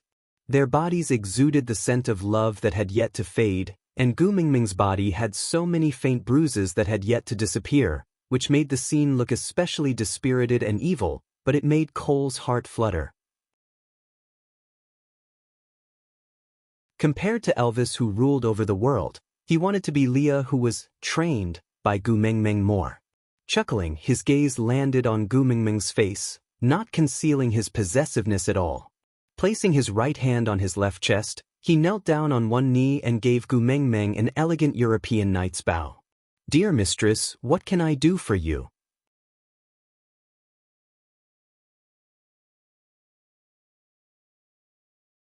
Chapter 7:15. Don't call me your relative. I don't have such a vile creature like you. Tell me, what are you trying to achieve by loitering outside St. Nazaire? Gu Mingming's face was cold and her gaze was calm. She did not purposely emit any aura, but Snake's thousand-year arrogance had already seeped into Gu Mingming's blood. That insufferably arrogant aura of a natural ruler exuded from within. Even though it was small, it could not be ignored. Cole's gaze was ignited by that little face. No matter how many times he looked, he just wanted to possess her even more. She smelled so good. He could almost imagine how wonderful it would be if she were to enjoy herself on his body. Suddenly, a chilly murderous aura swept over. Although it was only for a moment, it successfully burst the dirty bubble in Cole's mind. Cole looked in the direction of the murderous aura and met Elvis's deep blue eyes. He smiled provocatively with slight disdain. Cole was still kneeling on the ground. He looked up at Gu Mengmeng and smiled. "I am worried that little Master Qishuan's body cannot withstand the exhaustion and cannot last until you gather the 5 treasures to exchange for the antidote. I was afraid that you would not be able to find me when you needed me, so I came to you myself." The spoon in Gu Mingming's hand paused for a moment, while Leah took the initiative to stretch his neck and put the spoon in his mouth, finishing the meat with loud noises. The royal consort leaned on Gu Mingming's knees like a drunkard and glanced sideways at Cole, saying, "Yeah, our little brat has indeed lost a lot of weight recently. Do you have any ideas? What are the conditions? Why don't you tell me honestly and not waste the air in our house?" Cole ignored Leah, as if he only acknowledged Gu Mingming's promises. For her son, Gu Mengmeng had to speak to him no matter how unwilling she was. "Tell me, what is the solution? What conditions?" Cole stood up with his back straight like a European noble prince. He did not give off the aura of a stray beast at all. He was still as elegant as ever.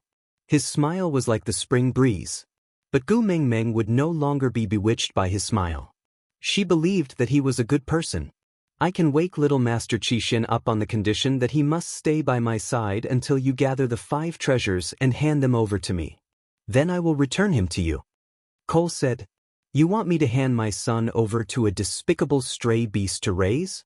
Gu Mengmeng frowned, looking displeased. But Cole did not seem to mind at all. He only said, "Let the stray beasts rear him, or let him starve to death. You can take your time to consider. I am not in a hurry." Gu Mengmeng clenched her fists tightly as 10,000 alpacas galloped around in her heart. She couldn't understand what Cole was up to this time. What good could come of handing Qishan over to him? Wouldn't he turn her Xian into a pervert? But if she didn't give it to him, she didn't even know where the 5 treasures were. Qixuan's condition obviously wouldn't last until she gathered all the items to exchange for the antidote. Gu Mengmeng was in a dilemma, but Cole was not in a hurry. He just stared at Gu Mengmeng with a faint smile. Being able to make you worry about me is also a matter of honor. Gu Mengmeng heaved a deep sigh and turned to look at Oriton. Go to Sandy's place and bring Qixuan over. Oriton didn't reply. He just walked away quietly and went to Sandy's house to fetch Qixuan.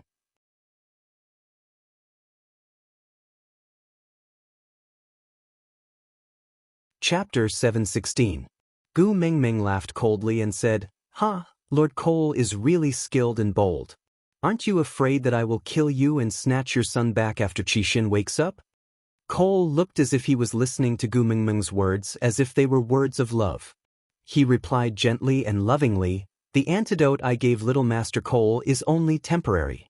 He has to be fed again after a certain period of time. If I cut off the antidote in the middle, then the suppressed poison in his body will spread at a much faster rate. By then, even if the beast deity comes personally, he will not be able to save the situation. For little Master Cole, my beloved master will not bear for me to die, right?" Gu Mengmeng was so angry that her teeth were itching, but she could not do anything to Cole. Gritting her teeth, Gu Mengmeng said, "Yes, I really can't bear to part with you, Lord Cole." A strange gentleness bloomed on Cole's face. He smiled coquettishly and said, "To be able to hear my beloved master say that Cole can die without regrets." Gu Mengmeng closed her eyes, not wanting to see Cole for another second. Leah used his large tail to gently stroke Gu Mengmeng's shoulder. Then he inched his handsome face closer to Gu Mengmeng and kissed her eyes. Then he smiled and said, Wash your eyes." With that, he gently pulled Gu Mengmeng's little hand into his own arms from Elvis's arms. He placed her little hand on his chest and then used his finger to pull open the half-opened hide on Elvis. Holding Gu Mengmeng's little face that was flushed after being stunned for half a second, he gently breathed into her left ear and asked, "How is it? Did you wash it clean enough?" Gu Mengmeng felt that her nose was about to bleed. She grabbed the hide and covered Elvis up again. Her little hands trembled as she said, "Don't wash your dirty linen in public. Don't wash your dirty linen in public." Elvis watched as she threw herself from Lee's arms and covered him with his clothes. He could not help but find it funny and also wanted to tease her. With one hand around her waist and the other holding her chin, he squinted his blue eyes and said in a deep and husky voice, "Last night, you didn't say that." Elvis's expression changed as he looked at her. "What did you say?" The fox's seductive fragrance would cause a person to secrete a lot of adrenaline, numbing a part of the brain and increasing the desire of the other part. However, this was different from drinking. There was no memory loss. She clearly remembered the 2 days of entanglement. With Elvis mentioning it in front of everyone, Gu Mengmeng could no longer maintain her cold and aloof image. She crawled onto Elvis's chest and covered his mouth with both hands. "Don't speak." Elvis's eyes darkened and he looked at Gu Mengmeng with an indescribable gaze. Gu Mengmeng was taken aback for a moment before she realized where her knee was. She bounced away and snuggled back into Lee's arms. Her face was like a ripe tomato as she buried it into Lee's shoulder. She felt like she was too ashamed to face anyone. Elvis and Leah exchanged glances and their hearts loosened a little. Luckily, they had found a way to stir up Gu Mengmeng's emotions. She seemed to be more sensitive than before when it came to matters of the heart. And all this, in Cole's eyes, ignited an even stronger jealousy. When Oriton brought Qixuan over, Sandy, Bode, Colin, and the 3 little ones also followed.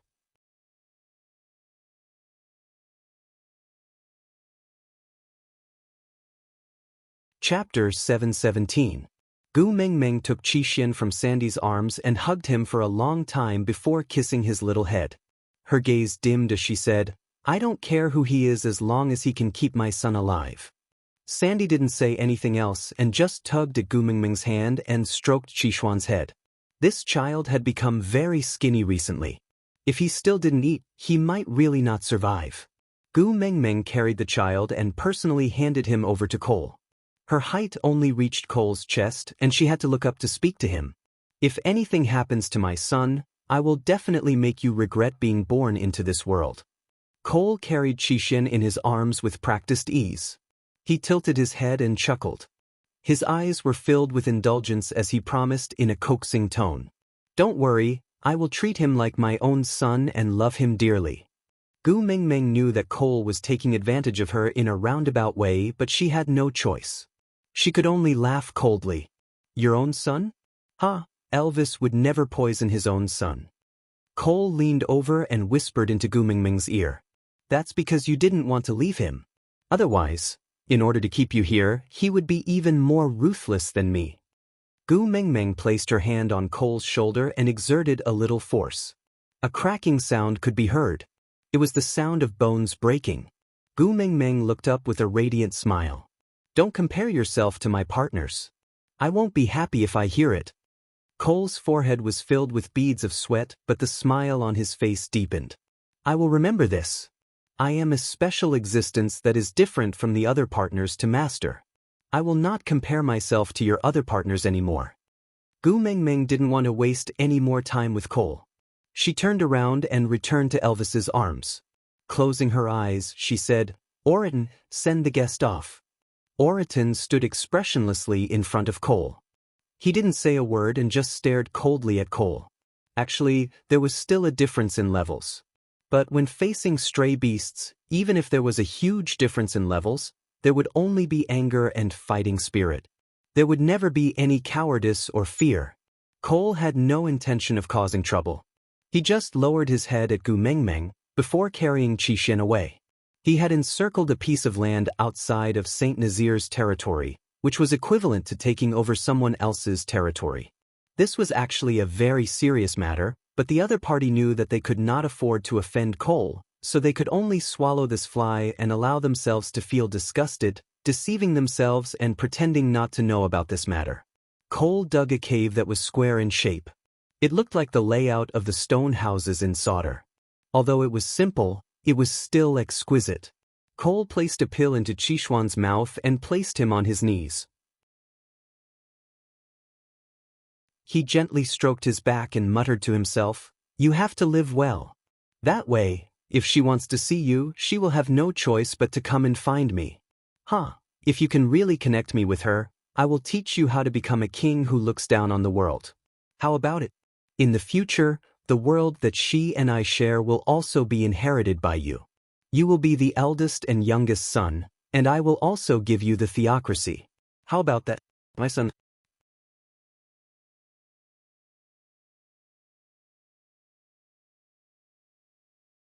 Chapter 7:18. After Cole left, Gu Mingming was a little listless. Sandy gave Bode a look and Bode said he wanted to bring the three little ones out to practice hunting. Kanwu and his brothers had been heavily protected by Sandy ever since they parted ways with Burke and did not have the chance to go out to play. Now that they were granted special treatment, they were naturally happy. They circled around Gu Mingming and wagged their tails, looking at her expectantly. Mummy, can we go? Gu Mingming knew that her sons clearly wanted to go, but even so, they still knew to ask for her opinion before heading out. They were probably afraid that she would be worried. Her son's thoughtfulness warmed Gu Mingming's heart. She rubbed their little heads. I'll let Uncle Oriton go with you, all right? Males had a natural instinct to worship the strong. Just like how Oriton worshipped Elvis, the three little ones also worshipped Oriton's legends. Hearing that their idols could go with them, they were naturally overjoyed. Gu Mingming looked at Oriton. Since you have to hunt, help me take care of my sons. Oriton stayed silent for a moment. If I bring them along, I can't guarantee the quality of the food. Gu Mingming's mouth twitched. Her sons were being despised, right? Uncle Oriton, don't worry. We promise not to cause trouble. We will just obediently follow by your side and learn. We can protect ourselves while you hunt. The one who spoke was Kanwu. This made Gu Mingming very surprised. After all, this bun always had the demeanor of a gang's young master like, Hey, I'm giving face to my mother, when he spoke to Elvis.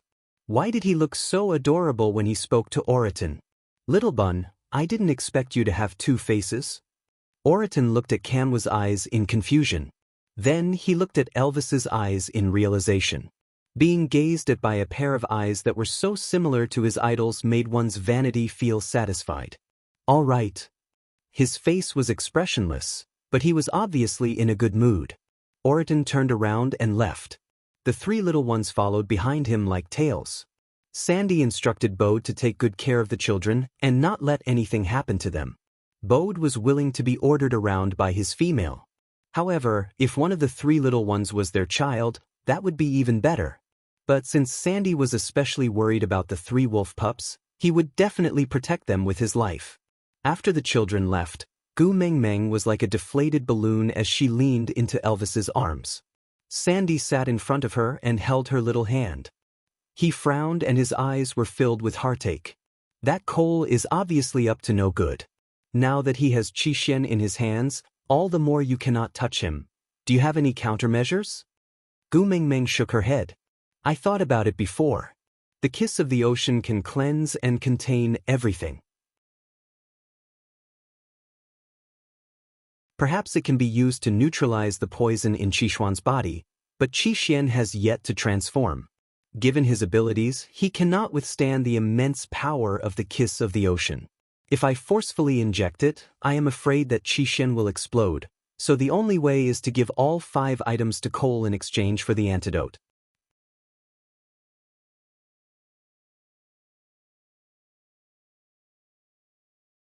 Chapter 719. Do you have any clues? Where are the things he wants? Sandy asked. Gu Meng Meng shook her head and sighed. If I had any clues, I wouldn't have returned to St. Nazaire and would have gone to look for them directly. The main thing is, I don't know where to look. Sandy thought for a while and continued, Why don't I get someone to send them to you? Gu Meng Meng looked at Sandy with a face full of confusion. Sandy said, To find 1 or 2 specific things in such a huge beast world is like searching for a needle in a haystack. Even if everyone in St. Nazaire helps you search, the chances of success are very low. Why don't you just spread the news that whoever can help you find these few things, you will provide him with a year's worth of food. Your family's food is so delicious, everyone will definitely be willing to help you search. Gu Meng Meng chuckled and thought to herself, a year's worth of food? This kind of reward can probably only mobilize you and Oriton. But spreading the news was still feasible. With a great reward, there would definitely be brave men. This logic should be unchanging since ancient times. But what did she have that could attract everyone? Gu Meng Meng fell into deep thought, not knowing what to do. Leah waved his tail and walked to Gu Meng Meng's side. He squeezed himself between Gu Meng Meng and Sandy and sat down. Then, he said, you can use your status as the messenger of the beast deity to promise that you will grant a wish to the person who presents the 5 treasures. Elvis chuckled and said, Are you opening the back door to welcome a new family member? Leah stretched out a finger and waved it lightly, saying, Although most people will ask Gu Meng Meng for mating, but don't forget, in order to mate, you must first challenge her partner, TSK. Guess if there is a single 3rd-level beast that can defeat you? Elvis laughed coldly and said, What if the one presenting the treasures is an extremely handsome man? What if Xiaoming really likes him? Leah waved his large tail and said seductively and affectionately, In terms of beauty, there are not many who can beat me. If one really appears, in order to protect the most handsome position in Gu Meng Meng's eyes, I don't mind being a ruthless person. Cough, Gu Meng Meng choked and coughed twice. Elvis patted her back gently, only to see Gu Meng Meng, who was coughing to the point of tears, looking at Leah with a look of exasperation, saying, This is not the way to use destroying a flower. Leah shrugged and said nonchalantly, Anyway, with the 2 of us guarding, I want to see who can enter this door. Gu Meng Meng chuckled. So the 2 of you want me to cheat a marriage? What was the difference between that and a badger game? It's wrong to play with other people's feelings. Leah smacked his lips. How can it be a sham marriage? You gave them a chance to woo you. If your partner can't beat you, it's because he's too weak. How can you be blamed? Gu Meng Meng tapped Lee's brow and said, Twisted logic. Leah smiled and leaned back to cooperate with Gu Meng Meng's poke. Then he bounced back and pecked Gu Meng Meng's lips lightly. Only then did he sit back down in satisfaction. He smiled at Gu Mingming's blushing face because of his little actions. Gu Mingming cleared her throat and said, "Then, what if they make a request that I can't fulfill? Something like bringing the dead back to life."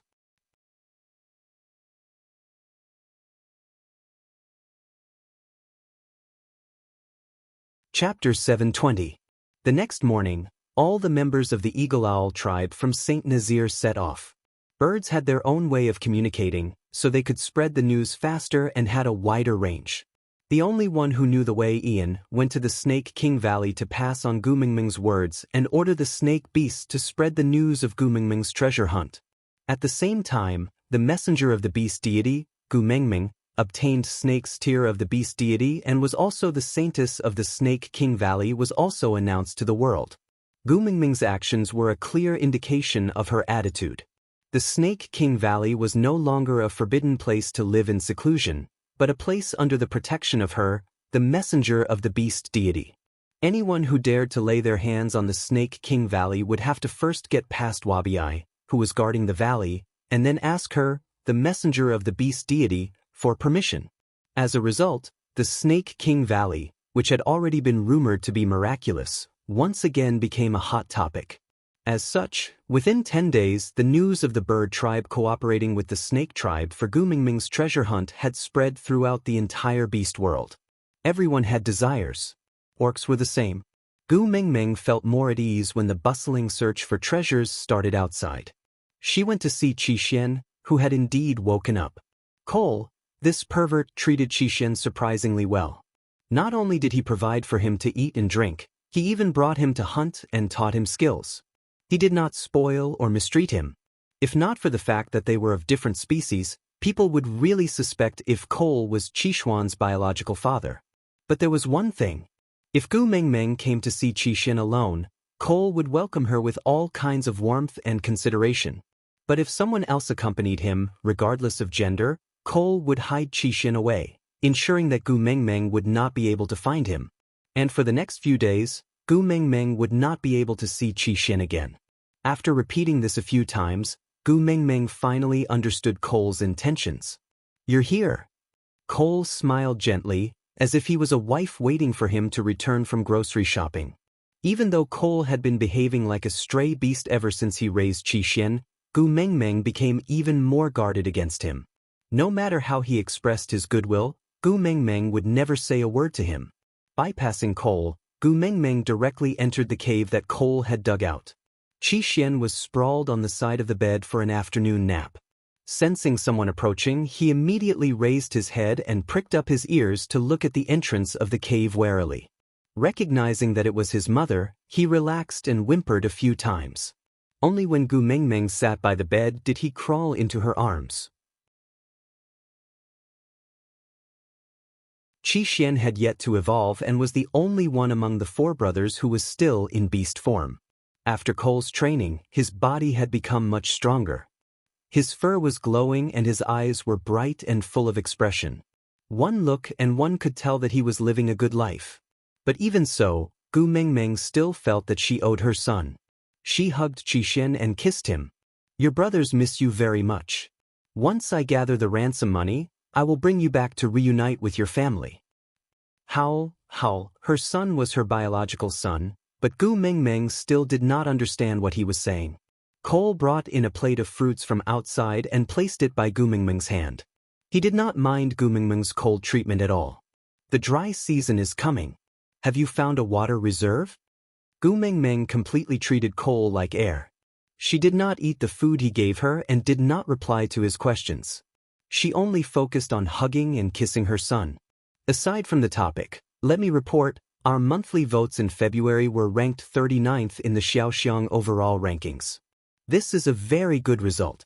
Thank you, my babies, for your support. March had just started and my babies had already voted for more than 10 monthly votes. They were indeed true fans. Thank you, everyone.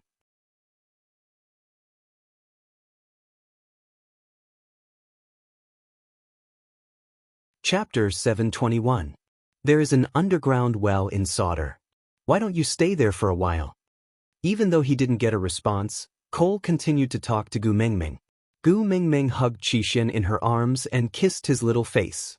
Good son, continue sleeping. Mummy will leave first. I will come back to see you tomorrow. With that, Gu Mingming placed Qixin back on the bed and patted his back gently. She stood up and left without so much as a glance at Cole. Cole's lips curled up as he stared at Gu Mingming's back. He placed his large hand on Qixuan's back. Look, your mother is still throwing a tantrum with us.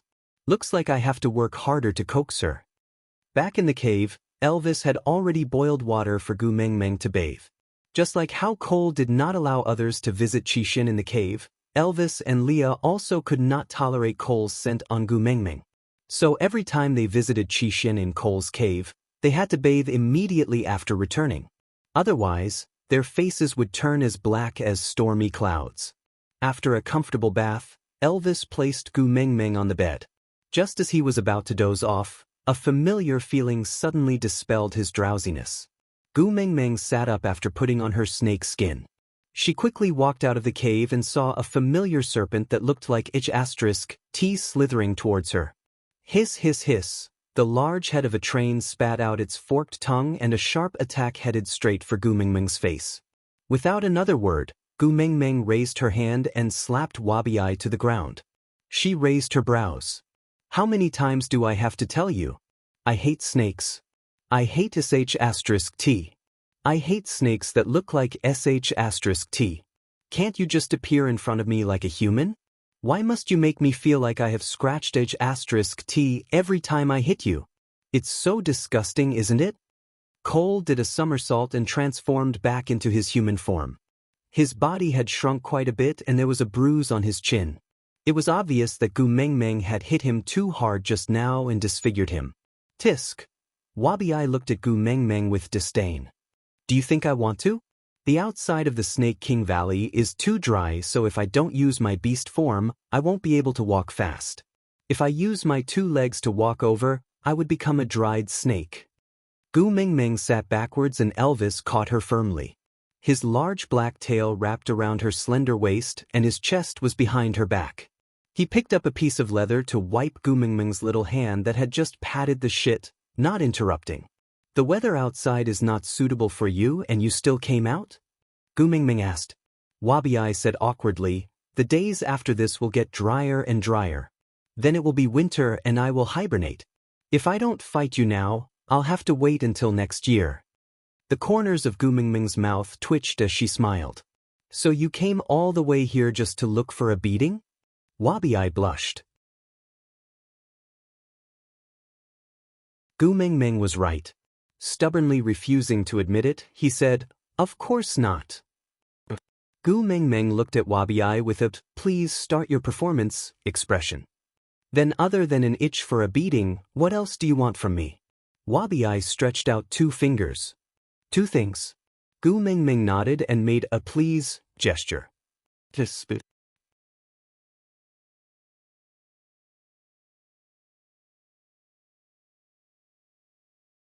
Chapter 722. Gu Mingming's heart skipped a beat. Those fruits, was it the tree that Snake had kicked over? He had asked the snake beast to pluck all the fruits from the tree for her. Unfortunately, she could not finish them, so he had asked someone to bury them all. He had just wanted to give it a try and did not expect it to really germinate. Wabi felt rather awkward and did not look at Gu Mingming. He pretended to be nonchalant. He said you like trees, especially that precious one. Now that it has sprouted, I am here to tell you. After all, if you are happy, he will also be happy. Gu Mingming smiled. Yeah, I know. Thank you, Wabi. Wabi lifted his head. Of course you should thank me for my painstaking efforts to deliver the message. But, you did not just say it, right? Gu Mingming was taken aback. Io? You have already thought of thanking me before coming to me. Tell me, what do I have here that Lord Wabi covets? Wabi's expression was rather stiff. He said carefully, if the beast deity is your father, can you ask him, how is that person doing now? Alright. The people of the beast world believed in returning to the embrace of the beast deity after death. She said her father was the beast deity, so Gu Mingming smiled. Alright, I will try. With that, Gu Mingming stood up and turned to enter the cave. Wabi did not expect Gu Mingming to agree so readily. He was stunned for a moment, thinking that Gu Mengmeng was going to open the altar to communicate with the beast deity. But why did she turn and enter the cave? Where are you going? Gu Mengmeng did not even turn back. Sleep. Wabi did not understand. He thought for a moment. Perhaps opening the altar to worship the heavens was a physical activity and she needed to replenish her sleep? He had never opened an altar before, so he did not know. Hence, the awe-inspiring Lord Wabi squatted in the shade outside Gu Mengmeng's cave like an abandoned dog. He held a tree branch and drew circles on the ground, waiting for her to wake up. Rubbing his chin, Wabi smiled foolishly. So painful. It was about the same strength as him. On the other side, Gu Mengmeng called Leah and Elvis over. I am going to find my father to talk about life. I don't know how long I will be sleeping. If you two are busy, you don't have to guard me. With a deity like Wabi squatting at the door, any ordinary person would be shivering just by passing by. Elvis placed Gu Mengmeng on the prepared beast skin and covered her with a blanket. He said gently and dotingly, "Don't worry about these, sleep well. Leah and I will take care of the clan matters." Gu Mengmeng nodded, then slowly closed her eyes. Other than bidding farewell to Snake, Gu Mengmeng had never taken the initiative to look for the beast deity. Firstly, she was angry that the beast deity refused to help her save her son, and secondly, she blamed Snakel's death on him. But as time passed, Gu Mengmeng gradually got over it. The beast deity was such a high and mighty cheat system. It was never wrong to build a good relationship with it. Hence, Gu Mengmeng slowly entered her dreams with the mentality of gifting a gift to her leader. The white in the fog made it hard for one to know where they were. Gu Mengmeng smiled and said, "My biological father is indeed my biological father. You let me in knowing that I wanted to find you."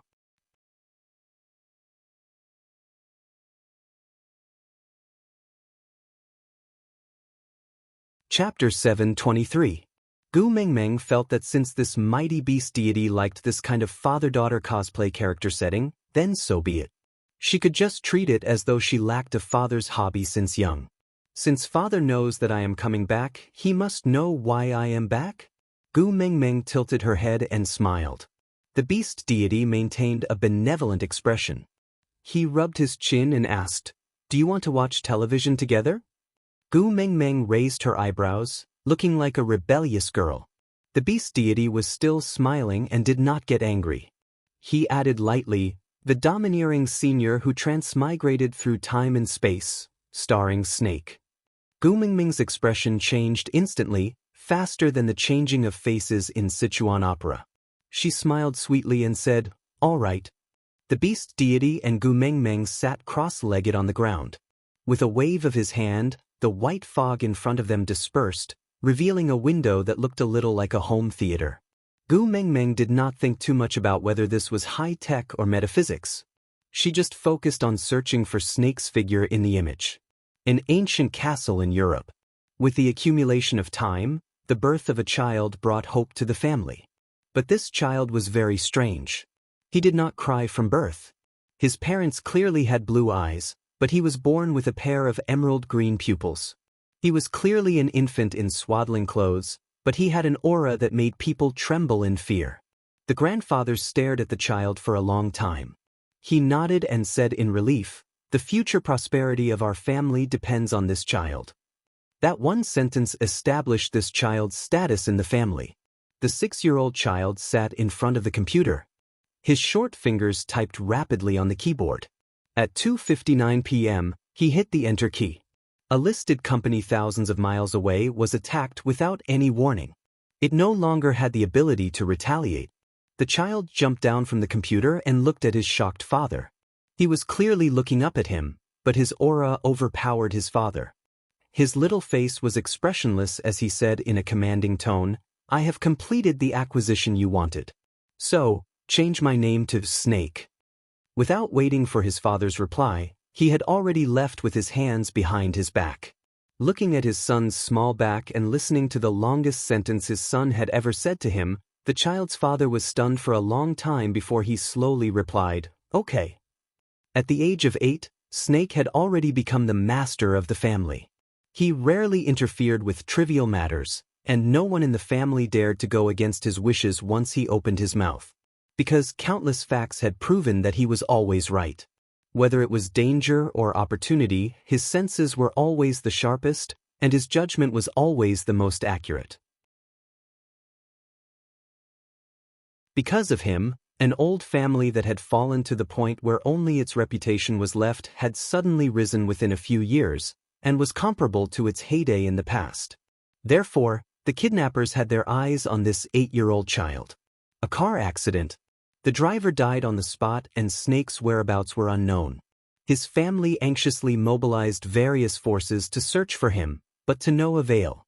When the police were forced to the brink of digging 3 feet into the ground, Snake, dressed in a neat suit and a pair of clean leather shoes, walked back home in a dignified manner with a steady rhythm. No one knew what happened that day, and no one knew where the robbers went.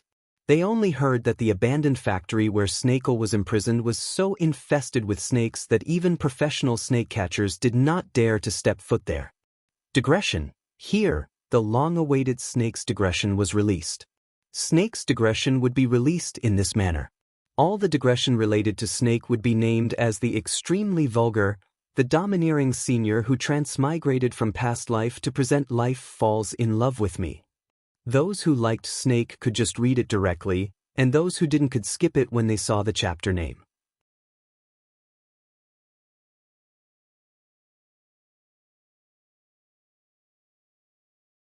Chapter 724.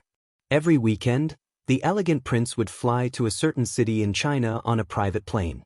At a fixed time, he would go to a fixed amusement park to watch a very childish little theater for children that had nothing to do with elegance. At night, he would go to a local fast food restaurant to have a meal that would definitely be blacklisted. Then he would stand quietly under the streetlights and watch the last employee leave the restaurant before taking a plane back to the castle. No one knew what kind of weird hobby he had. Anyway, most geniuses were not normal.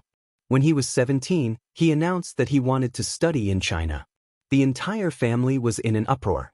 A genius who already had a double master's degree from a world-class university was going to study in a random first-year major in a third-rate university in China? Facing the strong opposition from his family, Snake only laughed coldly and said, "It's easy to let a family prosper, but it's even easier to destroy a family." The next day, Snake completed the registration for new students. Next year, there would be a person he had waited for 17 years to enter this university. In these 17 years, he had never tampered with anything in her life, because he could not afford to miss her due to a slight deviation in his track. So, he only looked at her silently and participated in her memory like a passerby. Today, he decided to tamper with the first thing in her life. There was a position that he was not willing to give up to anyone else.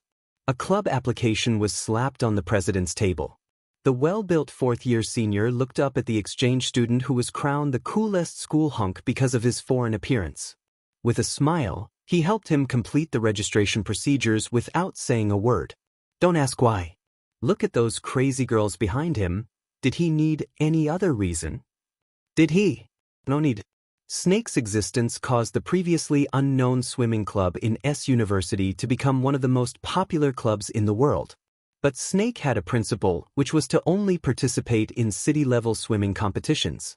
As long as it was not a competition in S City, he would not participate. No matter who tried to motivate him, he would not give face to anyone. Then there was a legend in S University. The coolest school hunk was good at everything except that he was a mute. From the first day of school, he had not spoken to anyone.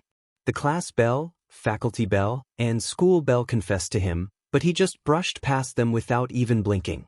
Until the second year, 2 months after the new students enrolled, at the edge of the school field, a girl in a school uniform was nervously holding a letter.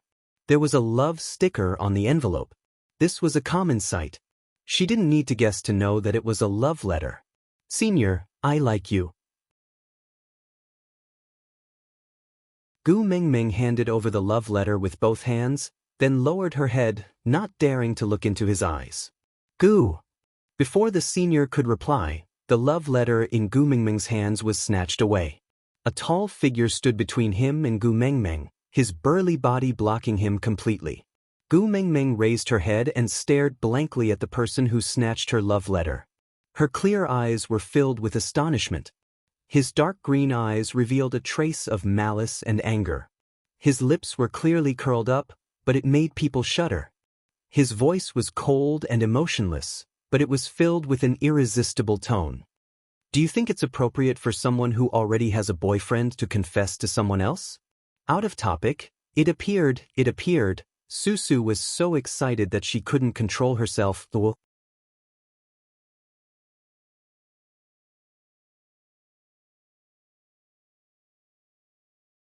Chapter 725. Have a boyfriend? Who? Gu Mengmeng was dumbfounded and could not keep up. Snake took a step forward and bent down slightly. He looked into her clear eyes and said. Gu Mengmeng instinctively took a step back and shook her head. Senior, you have not agreed to my confession. I don't have a boyfriend. Gu Mengmeng took a small step back and Snake took a big step forward. The distance between the two of them became so close that Gu Mengmeng could feel Snake's breath rushing towards her. You do. The two light words were filled with endless ambiguity. Gu Mengmeng blinked her eyes and wanted to cry. When did this happen? Why didn't I know? She was forced to take a few steps back by Snake. She lost her footing and fell backwards. Snakel quickly grabbed onto her waist and pulled her into his arms, allowing her to slam into his chest. Seeing how her nose was red from the impact and how her eyes were watery from the pain, Snakel felt the satisfaction from teasing her. He rubbed her little head in satisfaction and said, I am now officially informing you that from this second onwards, I am your boyfriend. Do you understand now? Gu Mengmeng looked at Snake as if she was looking at a lunatic. She wanted to snatch back her confession letter. That, Senior, you might have read too many romance novels, but I don't like you. Return the letter to me. Return it to me. Gu Mengmeng's petite arms and legs did not have any advantage in front of Snake. Looking at how she was jumping around in his arms, Snake frowned and said, The first love letter was not written to me, are you sure? Gu Mengmeng looked at Snake and Gu Mengmeng and said, The first love letter was not written to me, are you sure? Gu Mengmeng suddenly felt a chill run down her spine. She was suddenly terrified. Wasn't he the one who suddenly appeared and spoiled her confession? Why was he so confident while she was like a red-necked apricot who was caught trying to climb the wall? Feeling guilty for no reason, Gu Mengmeng carefully retreated from Snake's arms. She smiled bitterly. That, Senior, you go ahead with your work. I won't disturb you anymore. Before she finished her sentence, Gu Mengmeng had already run off. What confession? Forget it. She had a feeling that her life was in danger. Looking at her fleeing back view, Snake was in an inexplicably good mood. He smiled and muttered to himself, Yeah, you've grown up. The last time we met, I was so scared that I fainted. Turning back, Snake faced the guy who Gu Mengmeng had confessed to and was about to slip away. Come here. That boy seemed to have been frozen in place. He turned his head around stiffly and stood in a proper military posture in front of Snakel. Snakel frowned. The person in front of him was not the swimming club Prince Charming Sr. that Gu Mengmeng had in mind.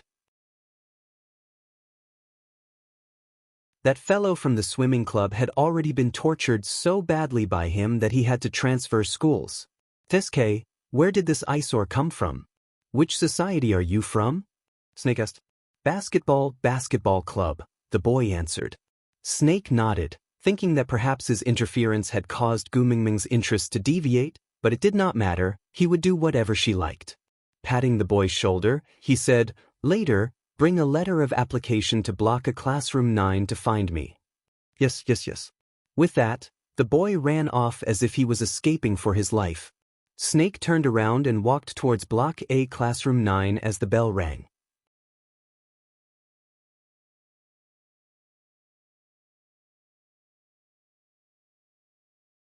Chapter 726. As the fog started to spread, Gu Mengmeng smiled helplessly at the beast deity. Yeah, no matter if Snake is a human or a snake, I am still as cowardly as ever in front of him. The beast deity was still smiling benevolently. He tilted his head at Gu Mengmeng. Are you relieved to know that he is like this now? Gu Mingming nodded. I am relieved to see that he is living well. Even if he ends up falling in love with someone else, I will be satisfied as long as he is happy. The beast deity shook his head. Don't you understand? Even if he goes to that world, Snake is still an orc by nature. Falling in love with someone means that he will never change. There has never been a change of heart. That's true. How could 1,000 years of understanding be changed in just a few decades? Gu Mingming smiled helplessly. But I am so cowardly and Snake is so domineering. According to my character, I will definitely be frightened to death by him. The beast deity nodded in agreement. So this the overbearing senior who transmigrated through the past and present lives falls in love with me should be a rather long television series. If you are interested, why don't we watch it together next time? Gu Mingming smiled. Are you a retired, lonely old man asking his children to visit him regularly? His reputation is to ask his children to come back for dinner. You are asking your daughter to come back to watch television series with you? And even a youth idol romance film. The beast deity chuckled and did not say a word. Gu Mingming paused. She looked up at the beast deity. What I saw just now, was it all real? You did not use some illusion spell to fool me, right? The beast deity nodded. Deities cannot lie. Gu Mingming heaved a sigh of relief. She suddenly felt the burden on her shoulders lightened. Although they were not in the same time-space, it was great that Snake could be happy. Back then, he had said that he was the most powerful beast king. No matter which time-space he was in, he would always be the king of the world. At that time, she was still criticizing him for being an egomaniac. Now, it seemed that what he said was reasonable. Alright, I will leave now. There is still someone waiting for me at my door. The beast deity tugged at Gu Mingming's arm. Gu Mingming turned back to look at the beast deity, waiting for him to continue. The beast deity thought for a moment and said, You really want to find those things for Cole? Gu Mingming smiled and asked, Why? Are you afraid that he will activate his beast king bloodline after obtaining the treasure and harm the common people? The beast god hesitated, then nodded. Gu Mingming grinned. That's easy. Give me Qishuan's antidote. Or tell me how to cure the poison in my son's body and I won't find any treasures for Cole. If you need it, I can even kill him personally. Let's see if you want to eat sashimi or hot pot. I can make sure you're satisfied. The beast deity sighed and said helplessly, as if he was looking at his daughter who was acting shamelessly, You know, I can't interfere with the matters of the beast world. Gu Mingming chuckled and asked, If you don't let me find the 5 treasures for Cole, does that not count as interference? The beast deity seemed to have expected this question from Gu Mingming. He did not get angry and just replied calmly, I'm just afraid that you don't know the effects of those 5 treasures and won't be able to turn a blind eye to it.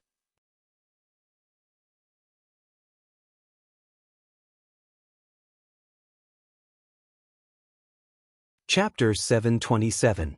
Gu Mingming turned to leave, but the beast deity sighed and said in a low voice, No father can watch his own child perish together with others. After Gu Mingming woke up, she was in a good mood and even felt that the sky had turned bluer. Stretching, she took the cup of water that Elvis handed over and drank a mouthful to moisten her throat. Then she smiled gently and said, Thank you. Elvis poked Gu Mingming's head with his finger and said, Saying thank you to me? Gu Mingming thought about it and agreed. Elvis had done so many things for her, which one of them could be repaid with just a few simple words of thanks. She wrapped her arms around Elvis's neck and kissed him on the cheek, then hung herself in Elvis's arms in an affectionate manner. Elvis enjoyed Gu Mingming's long-awaited intimacy very much. His Xiaomeng was getting better day by day. Although she was still different from before, at least when facing him and Leah, she was not much different from before. That was enough. As for her attitude towards others, whether she wanted to benefit the world or destroy it, he didn't care, as long as she was happy. How long did I sleep for? Gu Mingming asked. Elvis replied, 2 days and 1 night. Where's Wabi? Still squatting at the entrance? Elvis nodded and said, Yeah, he hasn't moved at all. Let's go and take a look. Elvis didn't say anything and just carried Gu Mingming out of the cave. She had a good sleep and her body was well rested. Without any trivial matters to worry about, and knowing that Snake was indeed living a good life, although her situation was weak and awkward, and Snake's domineering way of chasing would only make her run faster and further, but wasn't it a good thing for Snake to create some small trouble like this for him? His life was too plain and boring. No one dared to defy his rule and it became lonely after a long time. It was good to let her create some trouble for him in another spacetime. Curling her lips, Gu Mengmeng suddenly reached out to sneak an attack on Wabi-Ai from behind. Wabi-Ai's reflexes were very sharp and he dodged in a flash. This kind of pressure was very familiar. It was dangerous but not murderous, so Wabi-Ai knew from the start that it was Gu Mengmeng. He never does such sneak attacks. How embarrassing. Wabi-Ai's face was full of disdain. Gu Mengmeng shrugged her shoulders and said nonchalantly, "He said, he is him and I am me. He asked me to live my life in the way I want. So, I like sneak attacks. What do you think? Hit me if you dare." Wabi-Ai rolled up his sleeves and stood up. "Let's fight then, who's afraid of who?" Gu Mengmeng pushed Elvis away and stepped forward. She opened her arms wide and said, "Come on, go ahead and fight. I don't fight back. But if he dies, you have to explain to the beast deity yourself." Actually, Wabi-Ai really wanted to fight with him for the first time in a long time. But looking at Gu Mengmeng's fearless expression, he didn't dare to make a move. No matter how much strength she had in her body was simply too small and looked very fragile. In the past, he dared to fight with her because he knew he couldn't beat her. But now, she was clearly not fighting back or dodging. Wasn't she being shameless? What if he really broke her? How was he going to explain to Snake?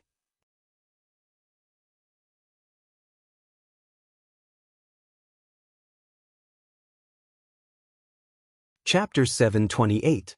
Wabi-Ai reached out to grab Gu Mengmeng's arm, but thinking of Snake's guarded and warning eyes, he finally opened his arms wide to block Gu Mengmeng's path. "You are not allowed to leave. You have to tell me, how is he?" Gu Mengmeng chuckled. "I thought you were not going to ask." Wabi-Ai glared at her. "I have waited here for you for 2 days and 1 night, how can I not ask?" Gu Mengmeng was not annoyed. She sat cross-legged on the ground. Elvis knew that Gu Mengmeng did not want to talk about Snake in front of him, so he turned back to the cave to tidy up the bed Gu Mengmeng had just slept on. Wabi-Ai sat beside Gu Mengmeng. After a moment of silence, he said, "I just want to know if he is doing well over there. Is there anyone to fight with him?" Gu Mengmeng looked up at the sunlight. "He is doing very well. He is still the arrogant Snake Highness. He has a high status and is powerful. But there doesn't seem to be a Wabi-Ai training partner like you there. But no one dares to be presumptuous in front of him either. But don't worry, he is not lonely. Because over there is another me accompanying him." Wabi-Ai was stunned. He looked at Gu Mengmeng. "You can accompany him? Then can I do the same? Can you bring me to see him? I want to fight with him." Gu Mengmeng burst out laughing. She patted Wabi-Ai's shoulder and shook her head. "I am just the messenger of the beast deity. I am not the beast deity himself. I don't have such great abilities." Wabi-Ai remained silent for a moment. Then he looked up at Gu Mengmeng. "What if I find the things you want? As a reward, can you help me beg the beast deity to let me accompany Snake?" Gu Mengmeng thought for a while and nodded. "I can try to help you, but I can't guarantee the results." Wabi-Ai nodded seriously. "All right. Isn't it just the kiss of the ocean and love of the sky? I will find them for you. When the time comes, remember to fulfill your promise." Gu Mengmeng nodded and Wabi-Ai left without looking back. After Wabi-Ai left, Elvis walked out of the cave and hugged Gu Mengmeng in his arms. "He came all the way here to seek a beating and you just brushed him off like that?" Gu Mengmeng leaned into Elvis's arms and said, "The weather is too dry and he has been left here to dry for 2 days. His skin is about to crack, I can't bear to do it." Elvis kissed Gu Mengmeng's little face and did not say anything. The problem of water source, he and Leah could definitely solve it. "I haven't visited Qixin for 2 days. He must be worried sick. I'm going to see my son," Gu Mengmeng said. Elvis did not object and only sent her to the border of Saint Nazir's territory. When Gu Mengmeng walked out of Cole's cave, she suddenly felt that something was wrong. She quickly walked into the cave and found that it was empty. Cole had disappeared, Qixin had also disappeared, all the daily necessities were gone. It was obvious that this was an abandoned cave. Gu Mengmeng clenched her fists tightly and glared into the distance. She gritted her teeth. Cole! Gu Mengmeng searched inside and out for a long time, but Cole did not leave any traces behind. When she returned to Saint Nazaire helplessly, Leah and Elvis were already waiting for her in the cave. Elvis frowned when he saw that she did not look well.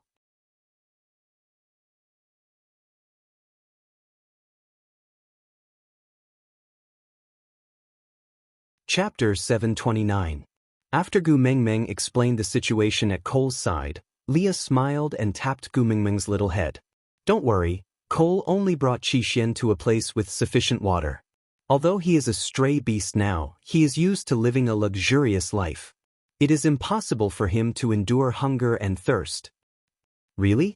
Gu Mengmeng was skeptical. Leah nodded his head in assurance. Based on his understanding of Cole, it was definitely true. Lee's words were always right. Thinking of this, Gu Mengmeng felt much better. Caressing Lee's face, Gu Mengmeng frowned. Why did you lose so much weight? I slept for 2 days and your dark eye circles have already appeared. Lee's heart warmed when he heard that Gu Mengmeng was concerned about him. But he could not bear for her to worry, so he purposely exaggerated his emotions to show off his morbid flirtatiousness. Wrapping his large tail around Gu Mengmeng's arm, he also put on a cough cough cough, come and show some concern for me look. He said in a slightly sorrowful tone, the original water source in the territory is not enough. I have been waiting for the next 2 days to find a new water source, but there is no progress at all. Look, my legs are so thin from running, I need Gu Mengmeng's massage to feel better. Seeing that he still had the mood to put on an act, Gu Mengmeng knew that although he was a little tired, he was definitely fine. So she gave him a push and snuggled back into Elvis's arms. Was it not enough in the previous years? Seeing that Gu Mengmeng did not buy it, Leah stopped fooling around. Straightening his expression, he said, in the previous years, there were only 3 females and over 100 males in the tribe. But this year, we have 19 females and over 300 males. So, Gu Mengmeng held her forehead. She had forgotten about the problem of the population increase. Gu Mengmeng remembered that Sandy had told her before that water was scarce during winter. Even females could only ensure basic drinking water. Bathing was out of the question for them. Males basically did not touch water anymore. They would just drink beast blood to replenish their water supply during hunting. It could be seen that Saint Nazaire's water source was especially scarce during the dry season. Gu Mengmeng held her forehead and thought for a while before asking, other than that stream in the lake that I transmigrated from, are there any other water sources that we have? Elvis shook his head and said, there's still water in that stream. Leah has already ordered all the males to hurry up and make wooden barrels to store the water. But there's a limit to how long the wooden barrels can store the water. In a few days, even if the water hasn't been drunk, it will all be gone. But right now, there's no better way. The wooden barrel was made by cutting off a tree and then hollowing out the center. Although there were no gaps and the entire barrel was one piece, the problem was that the wood itself had leakage problems, so it couldn't be used as a long-term storage tool. Gu Mengmeng thought for a moment, then stood up and said, let's go, accompany me out for a walk. Elvis and Leah did not hesitate, no problem was more important than Gu Mengmeng. So what if there was no water source? Even if they had to rob from other tribes, they would not let Gu Mengmeng go hungry. As for the life and death of others, what did it matter? Elvis carried Gu Mengmeng while Leah followed beside him. After walking out of Elvis's territory, Oriton and Ian followed behind. The basic equipment for a messenger of the beast deity was finally ready. Every year during the dry season, is there any place in our territory where the vegetation is not too affected by the drought? Gu Mengmeng asked. Lee's eyes lit up. He looked at Gu Mengmeng and said, you mean, aside from the topic, the frequency of the author's words today was a little high. I was afraid that you guys would not be used to it, so I specially mentioned it, Today's update has ended. Today's update has ended. Today's update has ended.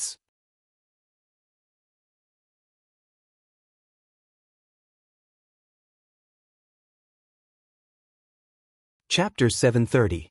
Sauter never lacks water during the dry season, isn't it because of that well? Gu Mingming continued Li's sentence. Leah could not hide the smile on his face. How could I forget that you are the messenger of the beast deity? You can communicate with the beast deity and ask the beast deity to bestow us the Eye of Life. Gu Mingming rolled her eyes. She was already numb to how the previous messenger of the beast deity named everything in this world with such Chunibu names. Fire was fire. Why did it have to be called Flame Demon? Why did it have to be called the Eye of Life? Elvis's body stiffened. He looked at Gu Mingming and asked, "We can also have our own eyes of life?" It meant that they had an inexhaustible source of water, and the dry season was no longer a season that tested the limits of their lives. Gu Mingming sighed and held Elvis's face with both hands, looking straight into his eyes. She said, "I'm different from Wang Xiaoxin. I especially don't like those deliberately mystifying words. Let's be more normal. That thing is called a well, remember?" Elvis held Gu Mingming's little but with one hand and hugged her, while the other hand caressed the back of her head. He brought her little face to his mouth and gave her a deep, lingering kiss. His blue eyes were filled with pride and pampering as he said, "You always surprise me. I don't even know how many more secrets you have." Gu Mingming's face turned red from the kiss and she mischievously sang, "I have many secrets, I won't tell you, won't tell you, won't tell you." Elvis looked at Gu Mingming's happy expression and did not pursue the matter. They still had a lifetime to spend together and discover more of her little secrets. While Elvis and Gu Mingming were flirting with each other, Leah carefully recalled the geography of Saint Nazaire and said, "There are 7 to 8 places in the territory of Saint Nazaire where plants would grow densely even during the dry season. Do you want to take a look at the nearest one?" Gu Mingming shook her head and said, "Let's go to the lowest place to take a look first." Gu Mingming could not explain to Leah and the rest why she knew such a strange technique. You might not believe it, but how could a girl who grew up in the city know how to dig a well when she was an adult, constantly running around in various places of work? This is a mysterious question, but the answer is very unique. Gu Mingming had gotten this knowledge from romance novels. A certain omnipotent goddess of war transmigrated to an unknown era and brought her mother, who was suppressed by her concubines, and her brother, who had a weak body, to become rich and sleep with beautiful men. There was some mention of digging a well. Gu Mingming's only wish now was that the great author was not spouting nonsense. Leah brought Gu Mingming and Elvis to a place with dense vegetation. As it was already the start of the dry season, the surrounding plants had more or less started to show signs of their leaves turning yellow. Only this place was still full of life and was covered in green. Gu Mingming nodded, then looked around. She broke off a thicker branch and stood it upright. It was taller than her, about 1.8 meters in length. She placed the tree branch flat and spun on the ground, crushing all the vegetation in its path into grass and mud. Gu Mingming clapped her hands and said, "Go back and get someone to dig according to the circle I drew." "All right." Leah responded and carried Gu Mingming from Elvis's arms.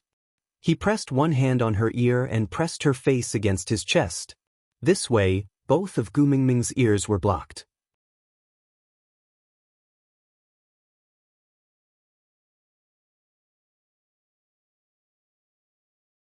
Chapter 731. How blindly did the people of Saint Nazaire worship Gu Mingming? He could probably learn a thing or two from this well-digging activity. Almost all the males and females in the tribe were here, all of them looking curiously at the circle of grass and mud with a tree branch. The 18 females stood closest to the grass circle and stared at it. No one knew if they could see anything from it or not. The males stood by Elvis's side obediently, waiting for his orders. After the battle with the stray beasts and Gu Mingming's unexpected outburst, there were no longer any first-level orcs left in Saint Nazaire. Those who could stand here now were considered to have strong fighting abilities. Elvis instructed everyone to dig according to the circle drawn by Gu Mingming without any explanation. With just this one order, The males all revealed their sharp claws and started working with their families as a unit. Actually, they did not have to dig very deep, about 3 to 4 meters would suffice. But there were no shovels or excavators, so they had to rely on their hands, so the difficulty was quite high. She ordered the males to do things, so as compensation, Gu Mengmeng naturally had to take care of the females. Luckily, these females were Gu Mengmeng's fans, so they pestered Gu Mengmeng for no other reason than to tell her stories. But this time, they did not want to listen to Yu Sijin's story. They wanted to listen to Snake's story. Gu Mengmeng's experience in the Snake King Valley had been spread like wildfire, but there was no fixed version. The more it was spread, the more outrageous it became, making everyone itch for it. It was a rare chance, so they naturally pestered Gu Mengmeng to listen to the real version. Gu Mengmeng could not resist everyone's enthusiasm, so she started telling the story from the second she opened her eyes in the Snake King Valley. How did she enter, she could not say, because she had promised Ian not to let others know that she had climbed on his back.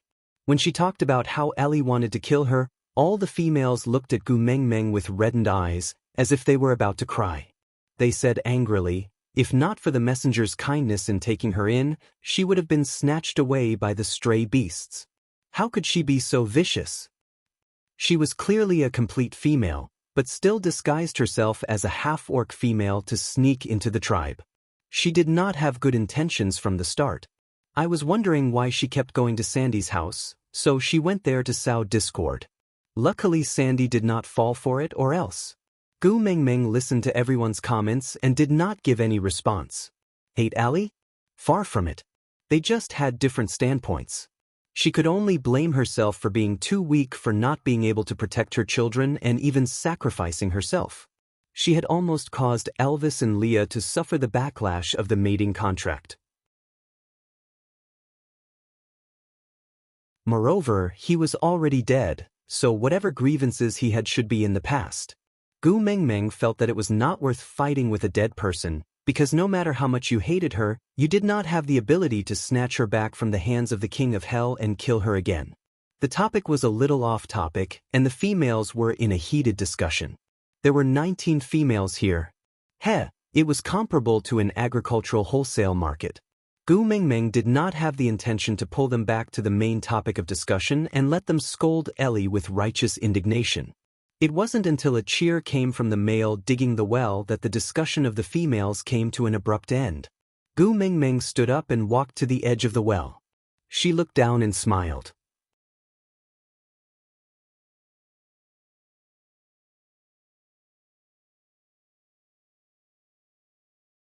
Chapter 732. Without bricks, Gu Mengmeng brought her men to fetch 2 large stone slabs. She then instructed Elvis and Leah to demonstrate how to cut the stone slabs into evenly sized stones, before placing them at the mouth of the well. Leah had seen a well in solder before, so he more or less knew what to do next, so Gu Mengmeng did not have to worry. Once everything was settled, the lack of water in Saint Nazaire would no longer exist. The entire tribe's atmosphere became livelier with the successful excavation of this well. As the days passed, the fact that Saint Nazaire did not lack water gradually became the eye of a storm. Jealousy spread endlessly. From stealing water on a small scale, to robbing in broad daylight without any scruples. Yes, Saint Nazaire had Elvis and Leah to hold the fort, and even Oriton and Ian were ruthless characters who could easily kill one another. But in order to prevent their own females from being wronged, so what if they had to sacrifice their lives? Not a single blade of grass grew by the side of a well, and the thick stench of blood permeated the ground. If not for the fact that Gu Mengmeng had tasted blood when she drank the water, she would never have known what kind of conflict had arisen from a water well that was supposed to be a blessing. When Gu Mengmeng brought Elvis and Leah to the side of the well, she did not know which tribe was fighting with Oriton. The other party was clearly not Oriton's match, and was already being stepped on by Oriton. If this claw were to land again, the other party's intestines would be pierced through. Stop! Gu Mengmeng frowned and walked over. Seeing the person, Oriton stopped what he was doing and walked to Gu Mengmeng's side, dutifully playing the role of a bodyguard. That person who was beaten to the ground squinted his eyes, as if he could not see clearly. After staring for a long time, he suddenly froze, then flipped over and prostrated on the ground, his entire being filled with fear and trepidation. Gu Mingming was a little surprised. Just now, when he was almost beaten to death by Oriton, he still had an unyielding look. Why did his face change the moment he appeared? Could it be that Snake's domineering aura was revealed again? Great messenger. I just wanted to find some water for my female to drink. I deserve to die for offending the great messenger. Please don't vent your anger on Shaku, just punish me. I beg you. Gu Mingming chuckled, feeling helpless. The only thing that could make these unyielding males in the beast world cower for a second was their females. Gu Mingming walked to the well and sat down. She lowered her head and looked into the well. The water level did not seem to decrease at all. This well was obviously connected to an underground water vein. The water could be said to be endless, so there was no need to risk his life to guard it. It was meaningless. However, the location of the well was within Saint Nazir.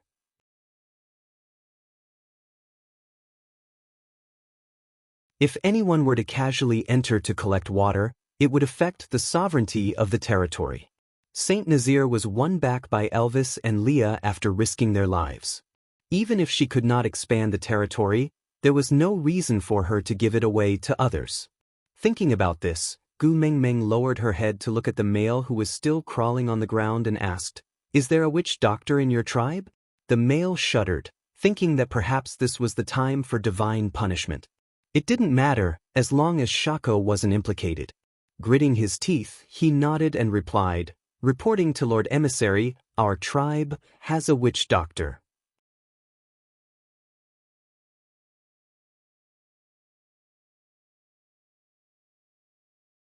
Chapter 733.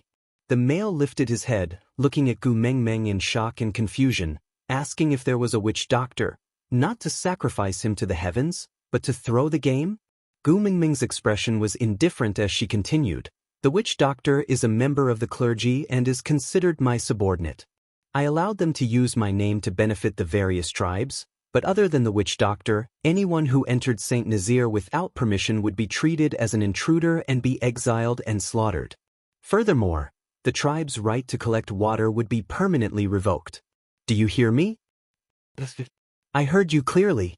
The male kowtowed to Gu Mingming fiercely twice, then ran back with a body full of injuries. Gu Mingming sighed and looked at Leah and Elvis. She said helplessly, "Why did you make such a good well look like a murder scene?" Elvis frowned and pursed his lips.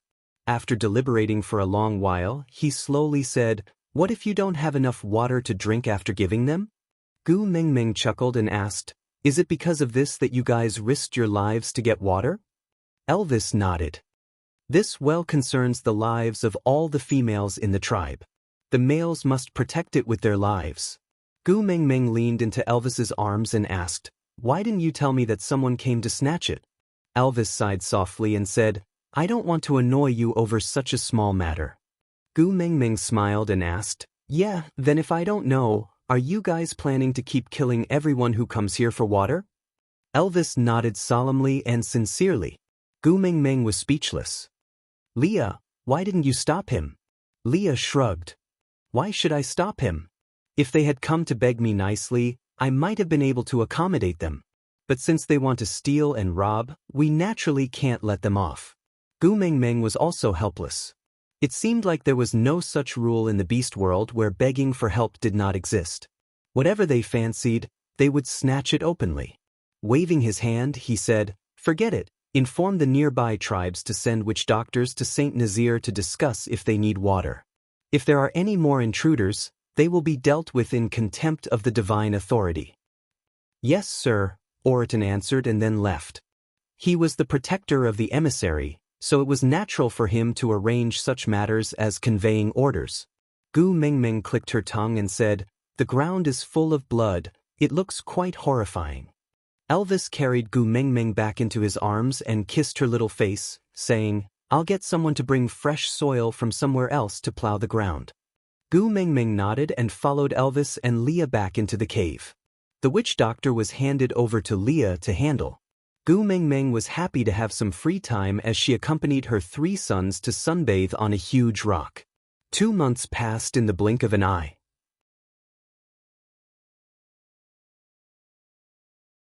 The news of the Eye of Life in the Saint Nazir tribe and the messenger of the beast deity allowing the witch doctors of each tribe to collect water spread like wildfire in the beast world. To Gu Mengmeng, it was just a small matter that was not worth mentioning, but it raised her reputation to another level in the beast world, to the extent that it was like a fairy descending to the mortal world. One day, when Leah was organizing the witch doctors who queued up to fetch water from the well, a head suddenly popped out from the well. You're tuning in to the Passion Pages YouTube channel. We're so grateful for your support, and don't forget to subscribe to join us on this incredible journey through captivating stories. Your generosity through donations truly makes a world of difference, as it's the primary source of revenue that allows me to expand and enhance this channel for you. Thank you from the bottom of my heart for being a part of this adventure.